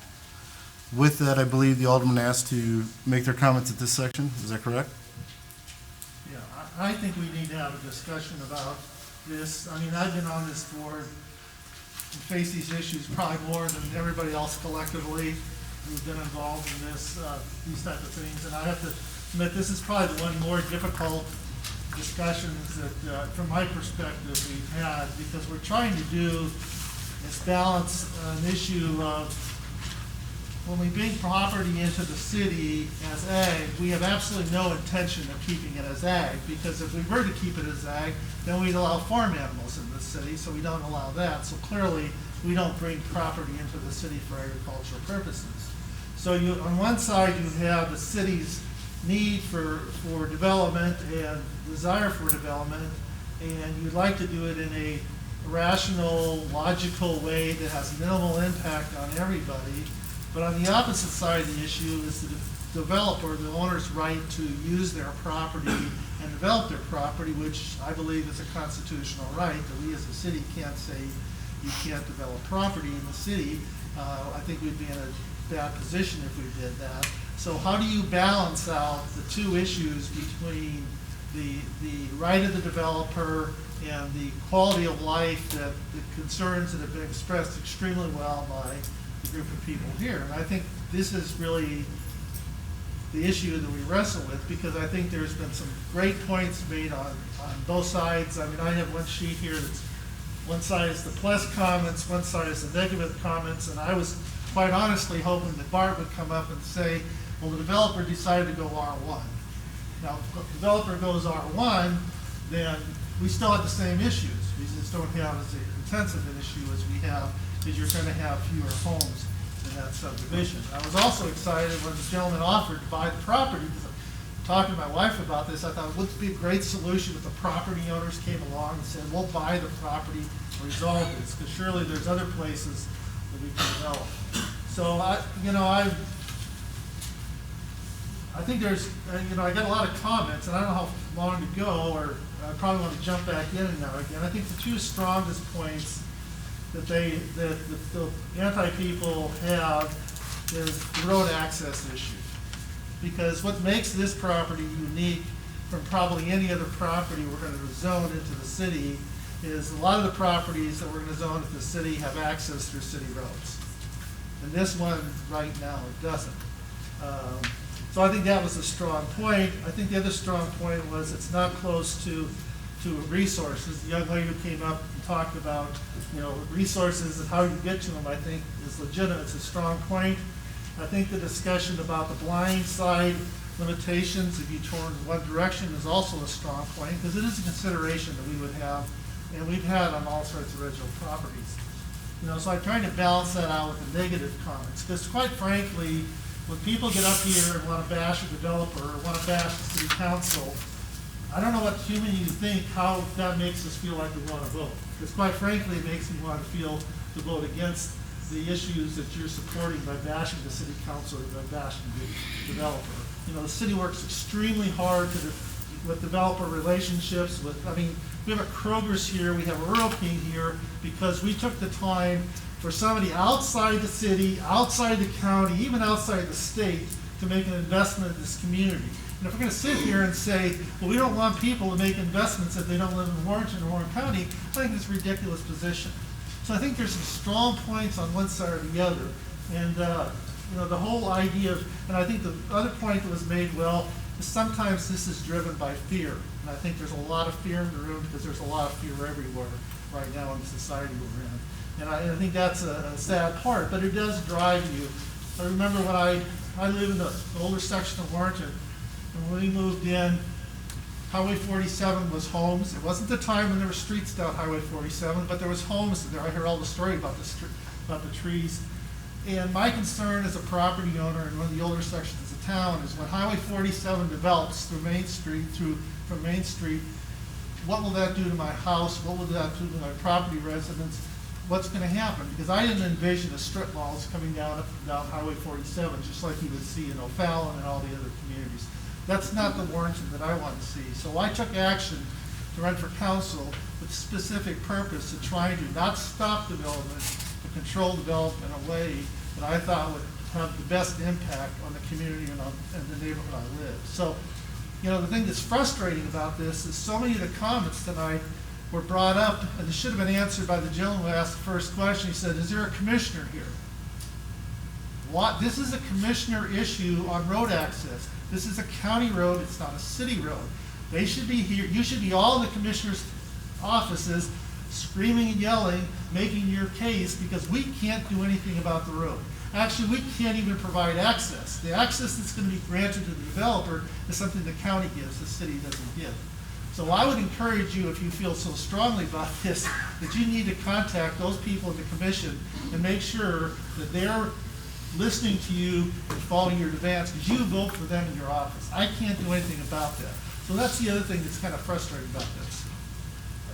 Can I say something? Let's let the rest of the aldermen make their comments, and then we'll let some rebuttals happen. So I'm going to stop my okay. comments at this point. Somebody else is No, I'll speak. The last time I uttered 2 words that caused this much distress was when I said I do. I can assure you, my comment was not a flip comment. I did not mean, to tell you the truth, I don't remember making the comment. All of you know I did. But here's how I feel about that comment. It probably should have been much longer than 2 words, because it is too bad that this issue has evolved into such nastiness, name-calling, rumors, and false information throughout this whole community. And I guess I'm a little concerned that my First Amendment rights to utter 2 words have been called into question. I hear you. I understand your concerns. I truly do. And I can tell you, if I was on Sunnyside Road and I was not an alderman, I'd be out there with you guys. I get what you're saying. But I am an alderman who represents 8,000 people in the city of Warrenton. 8,000. And I have been committed to development of this community ever since I was defaulted into office. Nobody ran against me. And while I have time to comment, I encourage anyone within the city to run for office. Run for my seat on the board, which I will be vacating in April. Please, please run for office. Help make the kind of changes that you would like to see. So, that's all I have to say. Thank you. Well, I believe this is my time to follow up on that. As many of you have brought up our comments on Facebook, whether it be 2 words or a single click, it wasn't intended on my behalf to influence any of the board. It was more or less a quick click of the mouse. I listened to all 24 of your in-person comments and many of your email comments. Many of them I read before the Citizens for Sunnyside was even posted on there in the public hearing section of the planning and zoning meeting. I know some cities have only 1 public hearing for something like this. We have 2. So those that think that I didn't give everybody a chance to speak their voice, I had watched the entire hour and 31-minute planning and zoning meeting where many of the same people have the same arguments, and I listen to them. I value your concerns, and I value you as community members. It wasn't my choice to be flippant. I didn't mean to harm anybody in that aspect, but I just needed to address that. Anyone else care to make comment? No, thank you. I think, we're charged by the folks that elected us to these positions to try to make the best decision that we can for the city of Warrenton and trying to make the growth happen. And yet I hear from you folks tonight. I've written notes and I hear all of what you had to say. But again, we have to make a decision that's in the best interest of the city of Warrenton, in my opinion.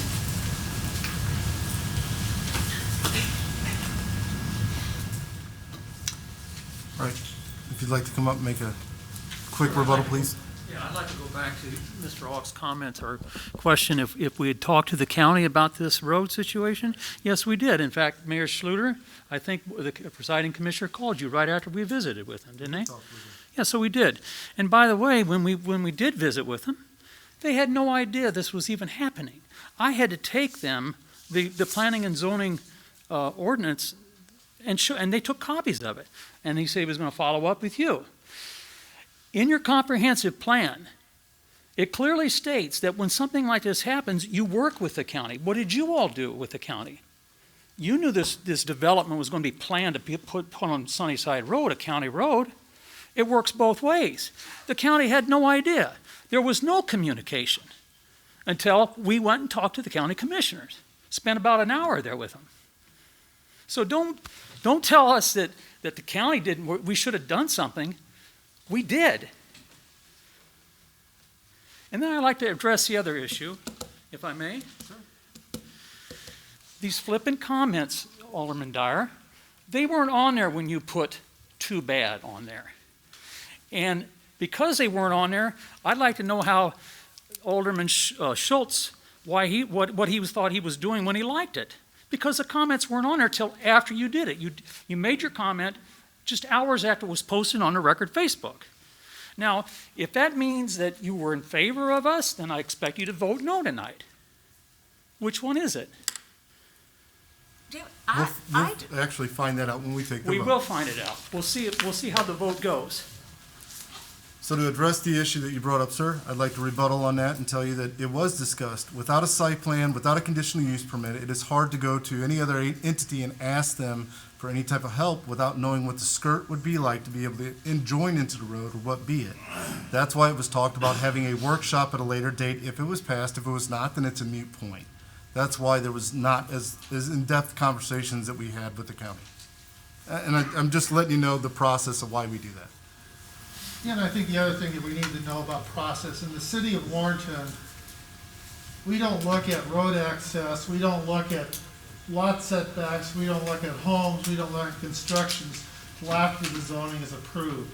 Then there's an entirely different process where we look at that, the zoning board looks at it first to discuss what type of housing, to discuss where the roads are laid out, dealing with the water runoff issue. The city has an ordinance that says that when you do a construction, you can't have any more water running off than was priorly running off before the construction.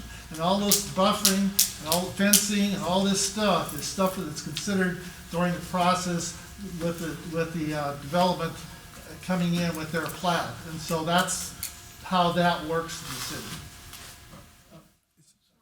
So taking that further then, so the plat is approved after zoning is determined, correct? Zoning is simply to say it's an appropriate use, residential is appropriate use. Right.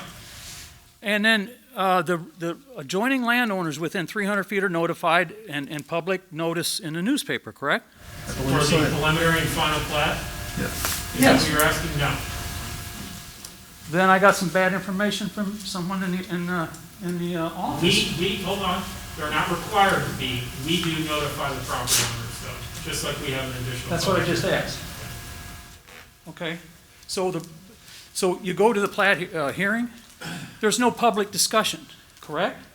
What do you mean by public discussion? It'll be an open meeting, but I can't stand up here and say I oppose this and this and this about the plat. I live within 300 feet of this. You can provide, hold on, you can provide public comment about the plat. I can't, we don't have public. You are not negotiating the plat, it's the city approving the plat. Right, when do I make my comments?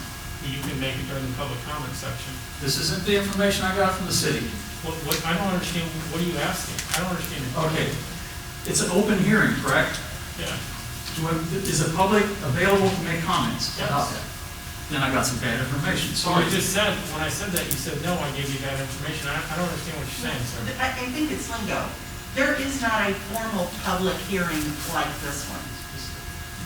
But our board has always allowed anyone from the public who's a property owner, notified or not, to come and speak their piece during the discussion of that project. So there is not a public hearing like this one. Right. But the board has always chosen to And I was allow told, discussion. right, and I, not from you, city attorney, from the city, that there is no public comment. You're saying there is then?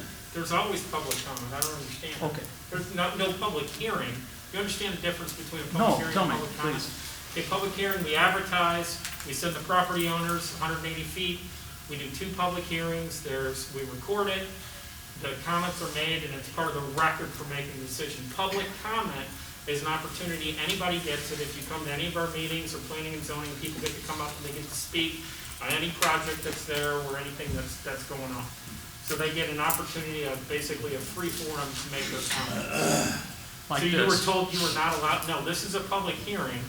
This is not part of the agenda, what we're doing right now. I This understand. exchange. Public comment, we had a public comment, nobody had any public comments except for the gentleman about the Skyline tow vehicle. So it'll be that, in that format. Well, I guess, I mean, that was kind of question and answer, but it's whatever format. I've attended tons and tons of zoning meetings, and the guy who runs the zoning meetings, Rich Barton, probably know Rich Barton, he always allows public to raise their hand and make comments or ask questions. That's Rich's style. We do that in the regular city council meetings. If there's somebody in the public who wants to say something, we've always allowed people to speak. Well, the whole point is this. There's a lot of questions about this plat that Mr. Corman presented, like access. There's a stub out to future development, whatever that means. There's questions about that particular stub going to the east and crossing a road that's a private road that they will need an easement from. So you're saying there will be will be available to talk because the adjoining landowners have concern about that. Yeah, I think it's a legitimate concern. Yeah.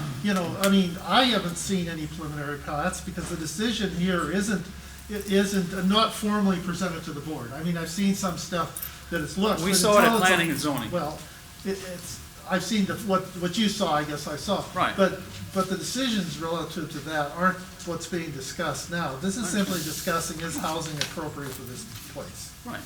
And so these questions about buffering, about water runoff, about keeping the kids out, about the home style, about differences are all gonna come up at the next meeting. At the next planning and zoning meeting where they submit their preliminary and final plat. But it was a great point made by the audience, and you made it repeatedly. They may come in here today, and that's one of the things the board has to consider, and they may say, it's 37 homes, but absolutely they have the potential to come in and develop 55 homes. That was an act, more than a true statement. We see it done. We see it done. Ma'am, if you can come forward, ma'am.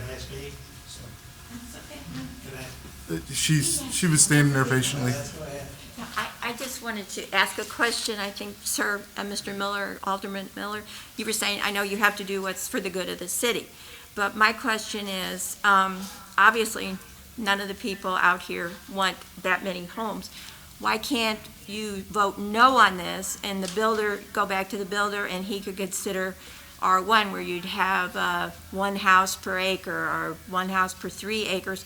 And then I don't think the people would get so upset. But still, that road coming out on Sunnyside, I don't understand why they can't have the road.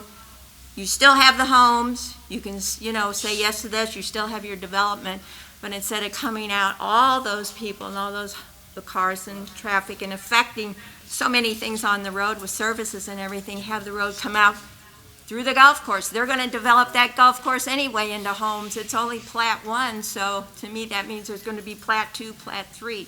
I don't understand why you can't do good for the city and for the county too. That's my question. Alderman Miller, if I can address that, because it's a process question, I may be able to address it a little bit easier.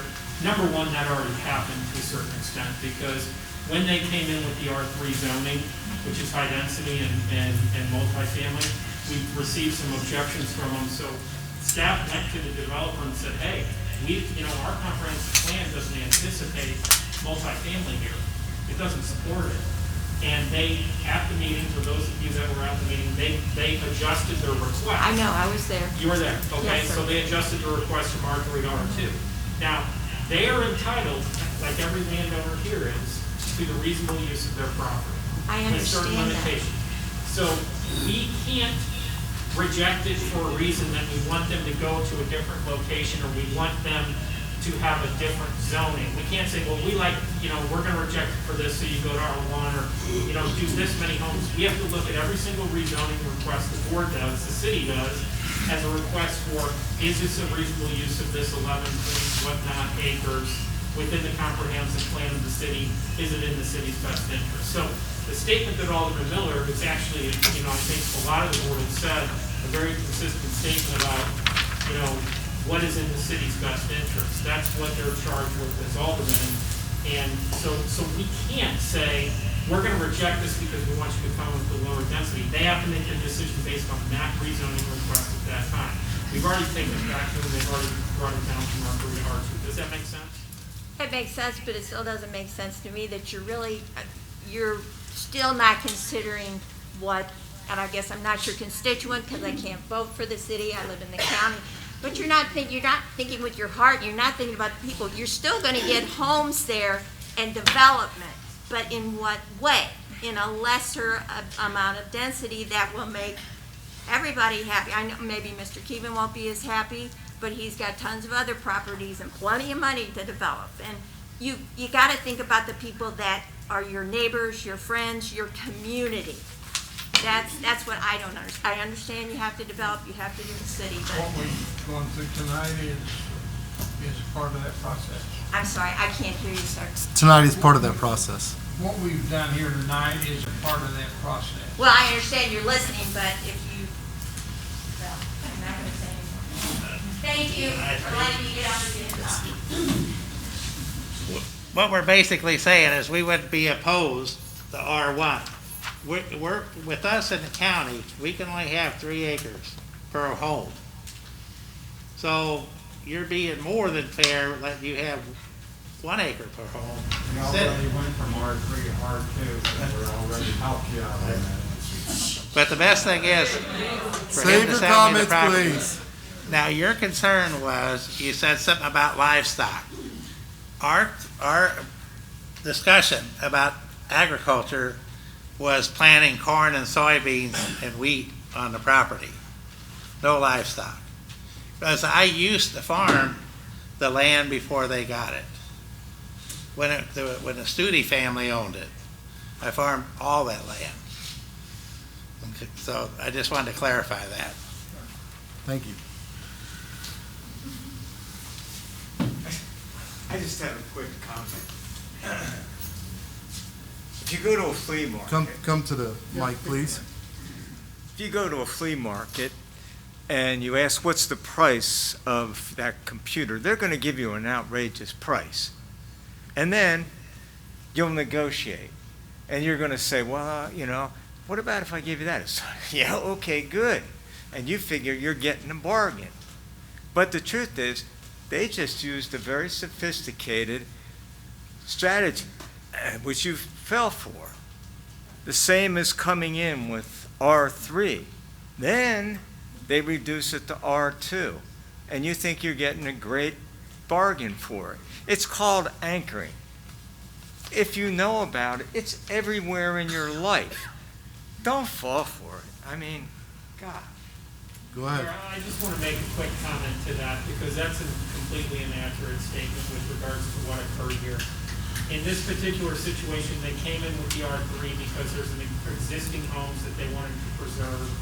And we had to grandfather some of their lines and we worked with their engineer to get it from the R3 to R2 request. So when you looked at the zoning and what they were required to do to preserve the existing structure, one of the existing structures on the building, I don't know, was it 1 or 2, Bart? It was both, but it's to preserve one and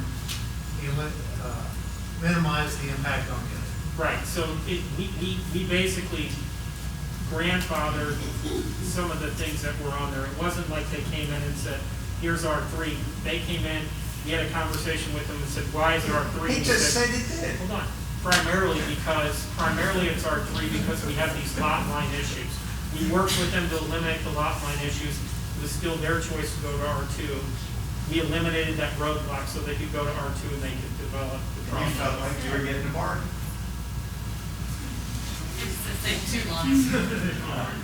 At the last zoning meeting, I was walking out and had a chance to talk to a couple of the zoning board, and one of them said, because I was talking about trying to get more community involvement, right, get more people active and to get more feedback in the job that you're doing, which is, I would never want your job, would never be running for it.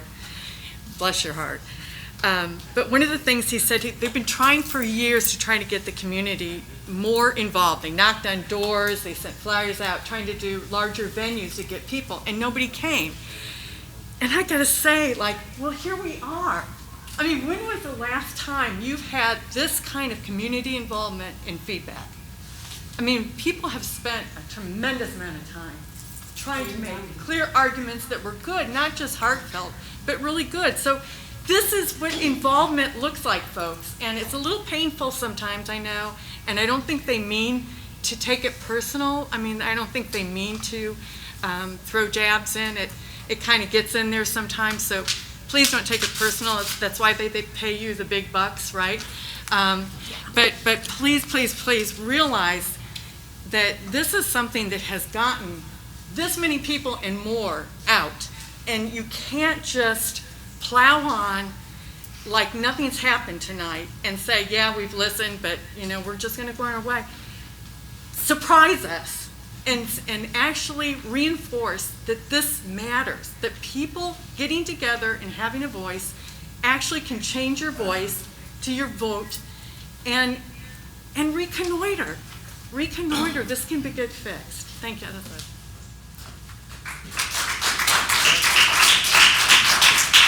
One more comment if I can. Well, I believe Mr. Berry was walking up. I'd like to have him make a comment before you make a second, please. Let him come up first. Please. Come on up, John.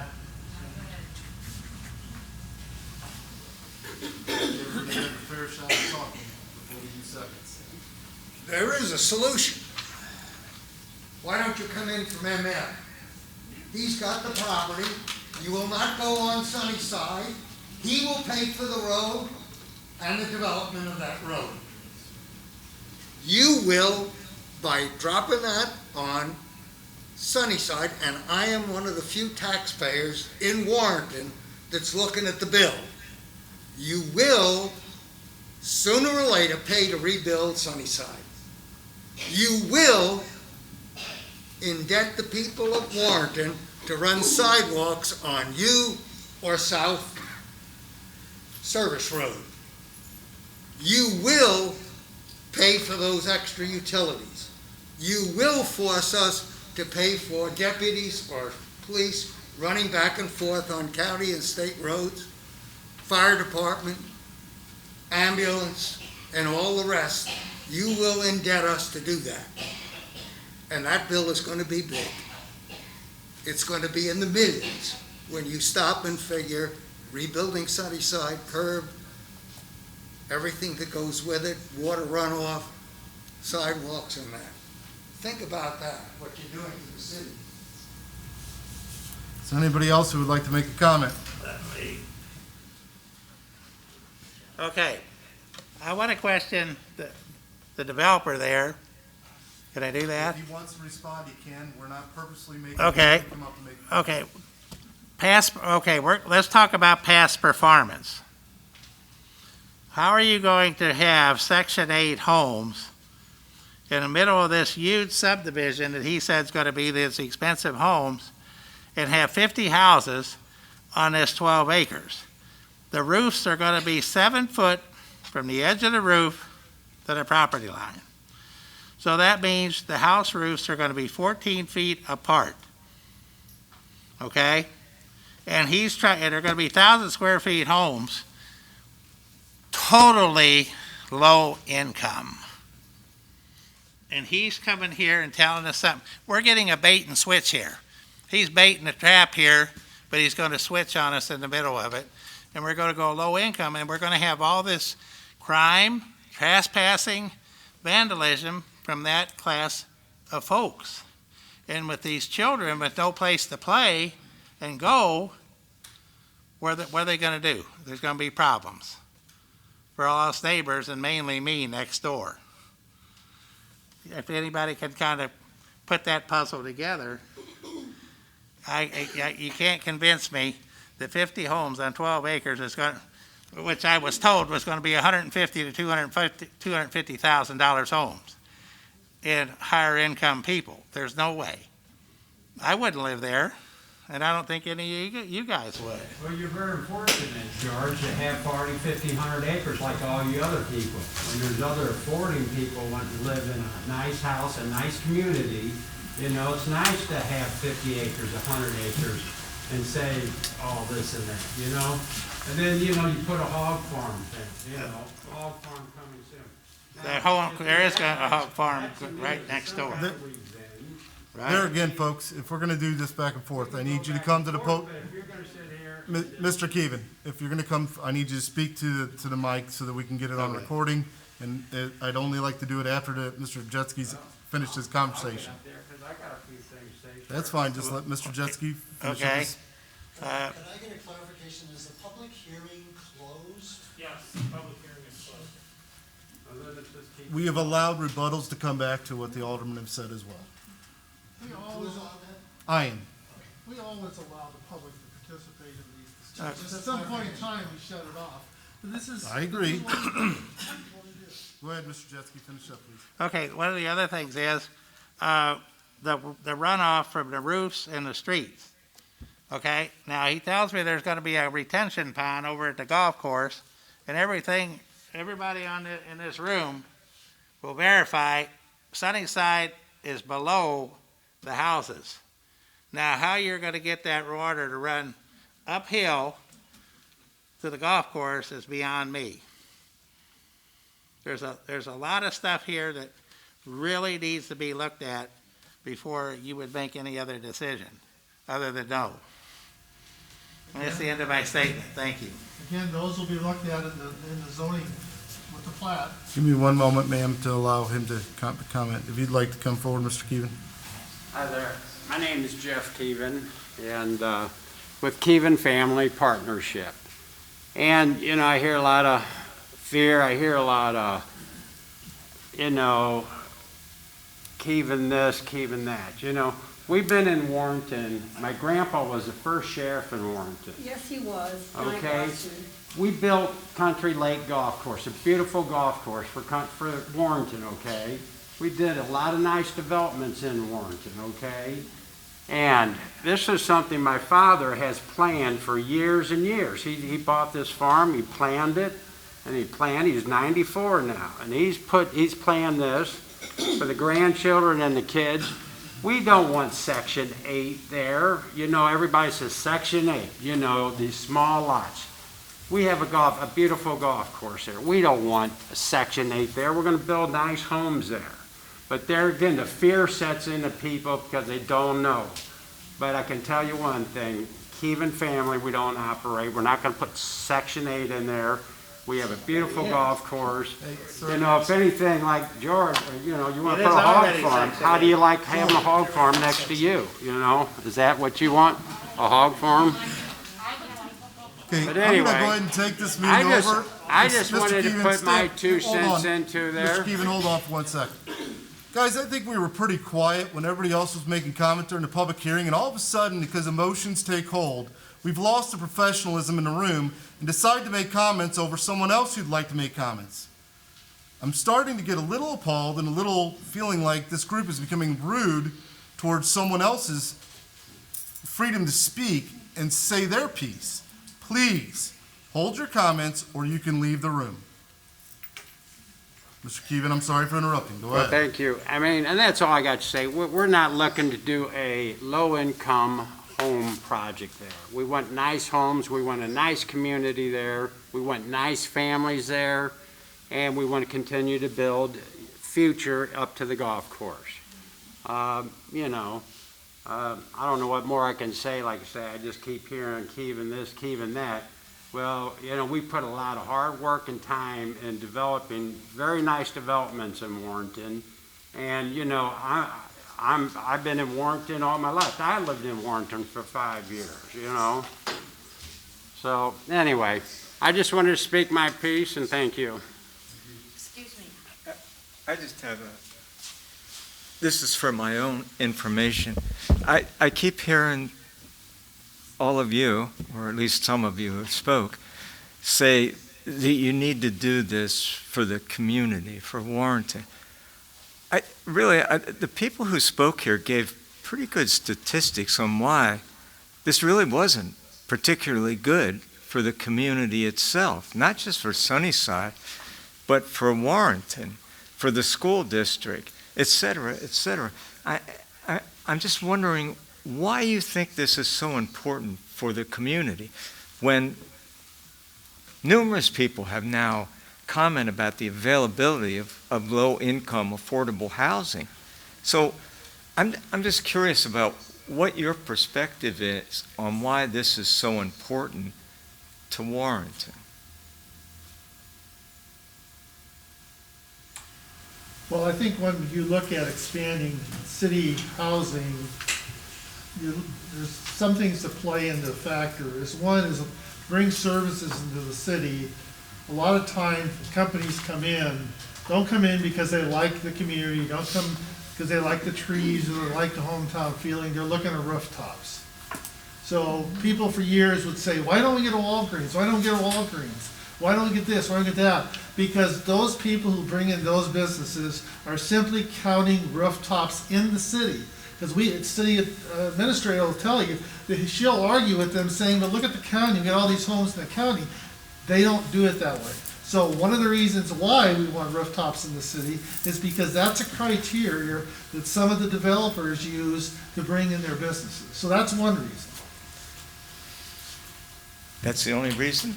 That's one reason. Well, we'll listen to the others. Well, they can speak. It's up to the aldermen to choose to do it. We can't force anyone to say anything they choose or choose not to say. Okay, but this is going to cost you. It's going to cost you in healthcare. It's going to cost you in educational things. I'm not against development, but I think what the residents, not just of the Sunnyside area, but also of Warrenton, were saying, is this going to cost the city, not just in money, but also in image? So it really is hard for, I think, anyone sitting out here to understand why you think it's really good for the city. Counting roofs, I mean, I just don't know that that's not a really powerful piece of data to me. To you, it's So, not. To me, so it is. I'm going to go ahead and comment on one thing you've said, and then several other people have said about the schools. We've sat down with the school board numerous times who've asked for us to look into more residential homes because that brings property tax raises, which adds to their income, and also not to look so much into high residential areas such as apartments unless utterly needed or could be used. Therefore, we listen to them. Those are the people that you guys vote in as well. Those are all the considerations we take into factor when we're looking at expanding city limits within certain areas. The other thing we do look at is trying to, if people truly do love Warrenton, and I think each one of you do, you love your area. I hear what you're saying. I'm not a vote on this unless it's a tiebreaker. But what I am going to say on this is sometimes we get a little skewed on the friendliness of trying to welcome people to this area. And I'm not saying anyone here is, because I think you have just as much right to fight for the beautiful area that you have and keeping it pristine.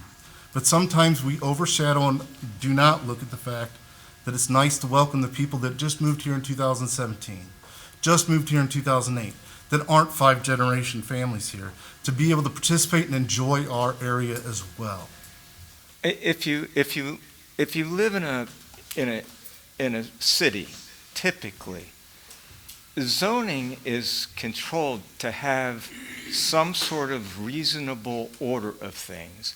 So you don't put low-income housing in the midst of high-income homes. So it doesn't happen because it's not good for either one of them. So that's not me saying that. We have to address the low income. Yeah. There's no site plan, there's no nothing.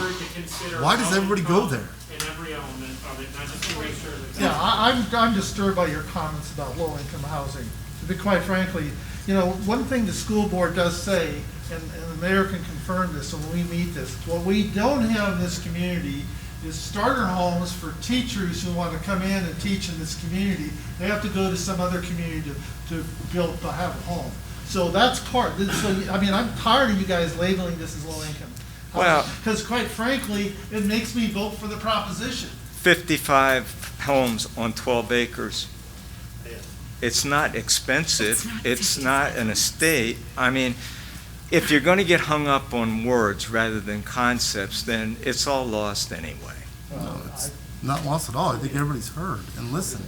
So But you've made up your there's mind. certain points that are being driven home that haven't even come to be yet, and I don't understand that. And I wanted to comment about you. I don't know who's dated to believe here, because Deb Cherry spoke to a number of the school officials, and they told her 49 point something of the people are already on free lunches. Is that what it is? Free and reduced lunches. or So, IEPs, and yes. she took that as an indication that there are plenty of places for lower income families to live in Warrenton. I think that depends on the criteria that's set up for what a free and reduced lunch is within the districts, I because it don't varies know. from district to district. Well, that's what, she's an educator, I and understand that's that. the way she took it. I mean, but I get, my point to that was, we do sit down with them. We do ask for their data. We do ask for their communication, and we have. It's not like we So you're blindly saying walk that- away from them. You're saying We the talk to school them and wants ask more them. affordable housing? I'm sorry? You're saying the school district would support more affordable housing? They've asked for more rooftops and asked when those were coming. Okay, thank you. I just want to make one comment about the low-income housing. The city board cannot take into account in making a zoning decision, whether it's going to be owner-occupied, rental, or whatnot. When those concerns first came, we addressed the R3, which would have allowed apartments, so there wouldn't be apartments out there, because that wasn't consistent with the comprehensive plan.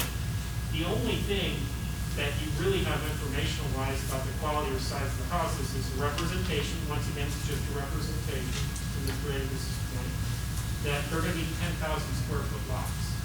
We actually looked a couple of years ago at reducing our lot size, because 8,400 square foot is the same minimum lot size as some of the bigger cities you think are wealthier, Wildwood and whatnot. In fact, in Wentzville, there's areas you can have a 7,000 square foot lot. So when you say low-income housing, we're talking a healthy lot size. It may not be as big as what you guys out in the audience have with the 20, 10, 20, 15 acres, but these are not typically single-family residential, not low-income housing, and that's not a consideration that this board can even take into account. It would be unconstitutional for them to take someone's financial position when considering a rezoning request. Thank you, Mayor. So with that, we'll go ahead and bring that to the close and move on to the Public Works Director, Guy Jeevers. I'm sorry, was that you, Brandy?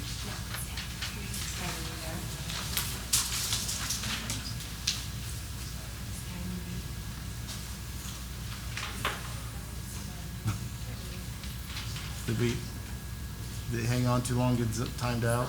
Okay. Can you hear me now? We can. Yes. So what I had is a request for a site distance. I received a request from Sharon on September 1st for a site distance on Vaso and Pershing. After reviewing it and having the chief of police review it, both agree that there is a site distance issue there.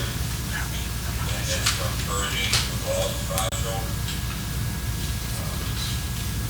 You get full way out of the intersection of the road. So my recommendation is to get some no parking signs up. It appears to be that the teachers at the school park there. Because, I've looked at it a couple times. So they all got the cars in the window. And I took the pictures of the parking lot. I'm showing that there is places in the park. I know people go in there when they pick the students up. But that's a dangerous intersection. My recommendation is to install some no parking on that side of the road.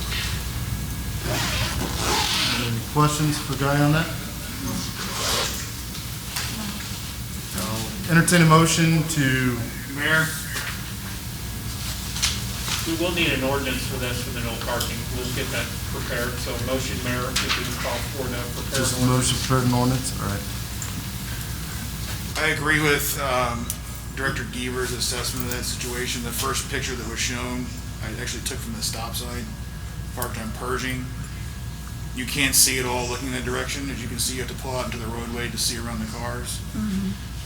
The only exception would be, I don't know how we'd have to work this out, but the crossing guard parks at the corner, at the far end of this row of cars in the morning and the afternoon. Sometimes it's an officer who has to park there to do crossing guard duty. It'd be at the corner of 3rd and Vauchel. So if you were to stop parking in that entire section there, I don't know how you have to do it, like maybe set the sign back away from that. Is there any way we could do the parking more on, I guess that would be It would be at the Vauchel? corner of 3rd and Or- Vauchel where the crossing guard would sit. Could we do it on 3rd or anywhere else? Is there no parking place on that instead? There's not a shoulder really you can park on 3rd. Or is there any way you could look at, see if there is any alternative in that area? I can look and I mean, see, if there's but not, we'll make an adjustment. for decades, we can measure down so many feet down from Pershing. I just want you to go ahead and stop parking in that whole section without knowing that sometimes we park there and every day the crossing guard does park there. But it's acceptable to work within to see if there's a. Absolutely. All right, I'll entertain a motion to prepare the ordinance pertaining to installing no parking signs due to the site issue at Vauchel and Pershing. So moved. Second. Motion made by Alderman Ock, seconded by Alderman Dyer. Roll call vote. Alderman Crump, Yes. Alderman Dyer, Yes. Alderman Ock, Yes. Alderman Miller, Yes. Alderman Deloy, Yes. Alderman Schultz. Yes. Motion passes 6-0. Is there anything else from Mr. Jeevers? I'm sorry? That's all we have. Thank you. Next, we'll have bills to ordinance. Entertain a motion for first reading of bill number 42-2020. So moved. Second. Did you have a second? Yes. Crump. Motion made by Alderman Deloy, seconded by Alderman Crump. Was that it yet? Yes. An ordinance authorizing rezoning of approximately 11.98 acres located north of Sunnyside Road from ag agricultural to R2 medium density single-family residential and amending the zoning district map thereon. I'll entertain a motion for the second reading and passage of bill number 42-2020. Second. I'm sorry, who made the motion first time? Scott. Alderman Schultz. Alderman Deloy, did you second it? Is that correct? Yes. Motion made by Alderman Schultz, seconded by Alderman Deloy. An ordinance authorizing the rezoning of approximately 11.98 acres located north of Sunnyside Road from ag agricultural to R2 medium density single-family residential and amending the zoning district map thereon. Roll call vote. Alderman Dyer, Yes. Alderman Ock, Yes. Alderman Miller, Yes. Alderman Deloy, Yes. Alderman Schultz, Yes. Alderman Crump. Yes. Bill passes 6-0.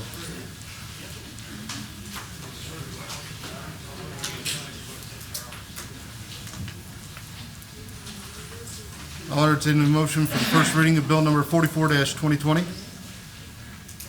Or 40, or it should be 43-2020, is that correct? No, 44-2020. Second. Motion made by Alderman Schultz, seconded by Alderman Miller. An ordinance to annex an unincorporated area contiguous to the city limits of Warrenton, Missouri, located east of 50th Street into the city of Warrenton, Missouri, without further action. I'll entertain a motion for the second reading and passage of bill number 44-2020. So moved. Second. Motion made by Alderman Crump, seconded by Alderman Dyer. An ordinance to annex an unincorporated area contiguous to the city limits of Warrenton, Missouri, located east of 50th Street into the city of Warrenton, Missouri, without further action. Roll call vote. Alderman Ock, Yes. Alderman Miller, Yes. Alderman Deloy, Yes. Alderman Schultz, Yes. Alderman Crump, Yes. Alderman Dyer. Yes. Bill passes 6-0. I'll entertain a motion for the first reading of bill number 45-2020. So moved. Second. Motion made by Alderman Dyer, seconded by Alderman Miller.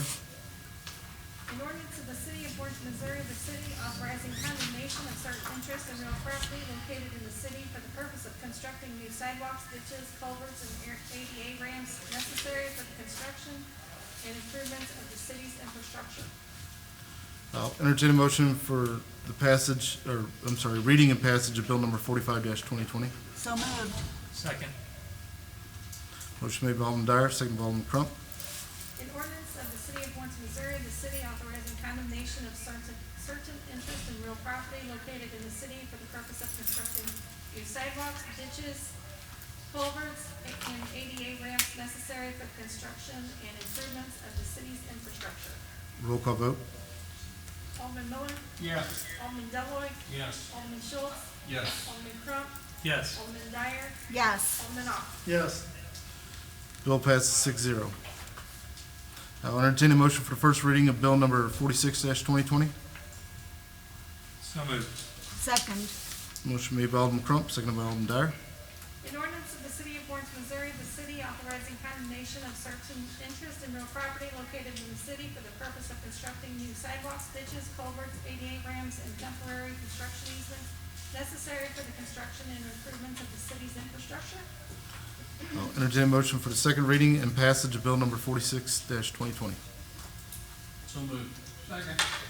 Motion made by Alderman Deloy, seconded by Alderman Miller. An ordinance of the city of Warrenton, Missouri, the city authorizing condemnation of certain interest in real property located in the city for the purpose of constructing new sidewalks, ditches, culverts, ADA ramps, and temporary construction easements necessary for the construction and improvement of the city's infrastructure.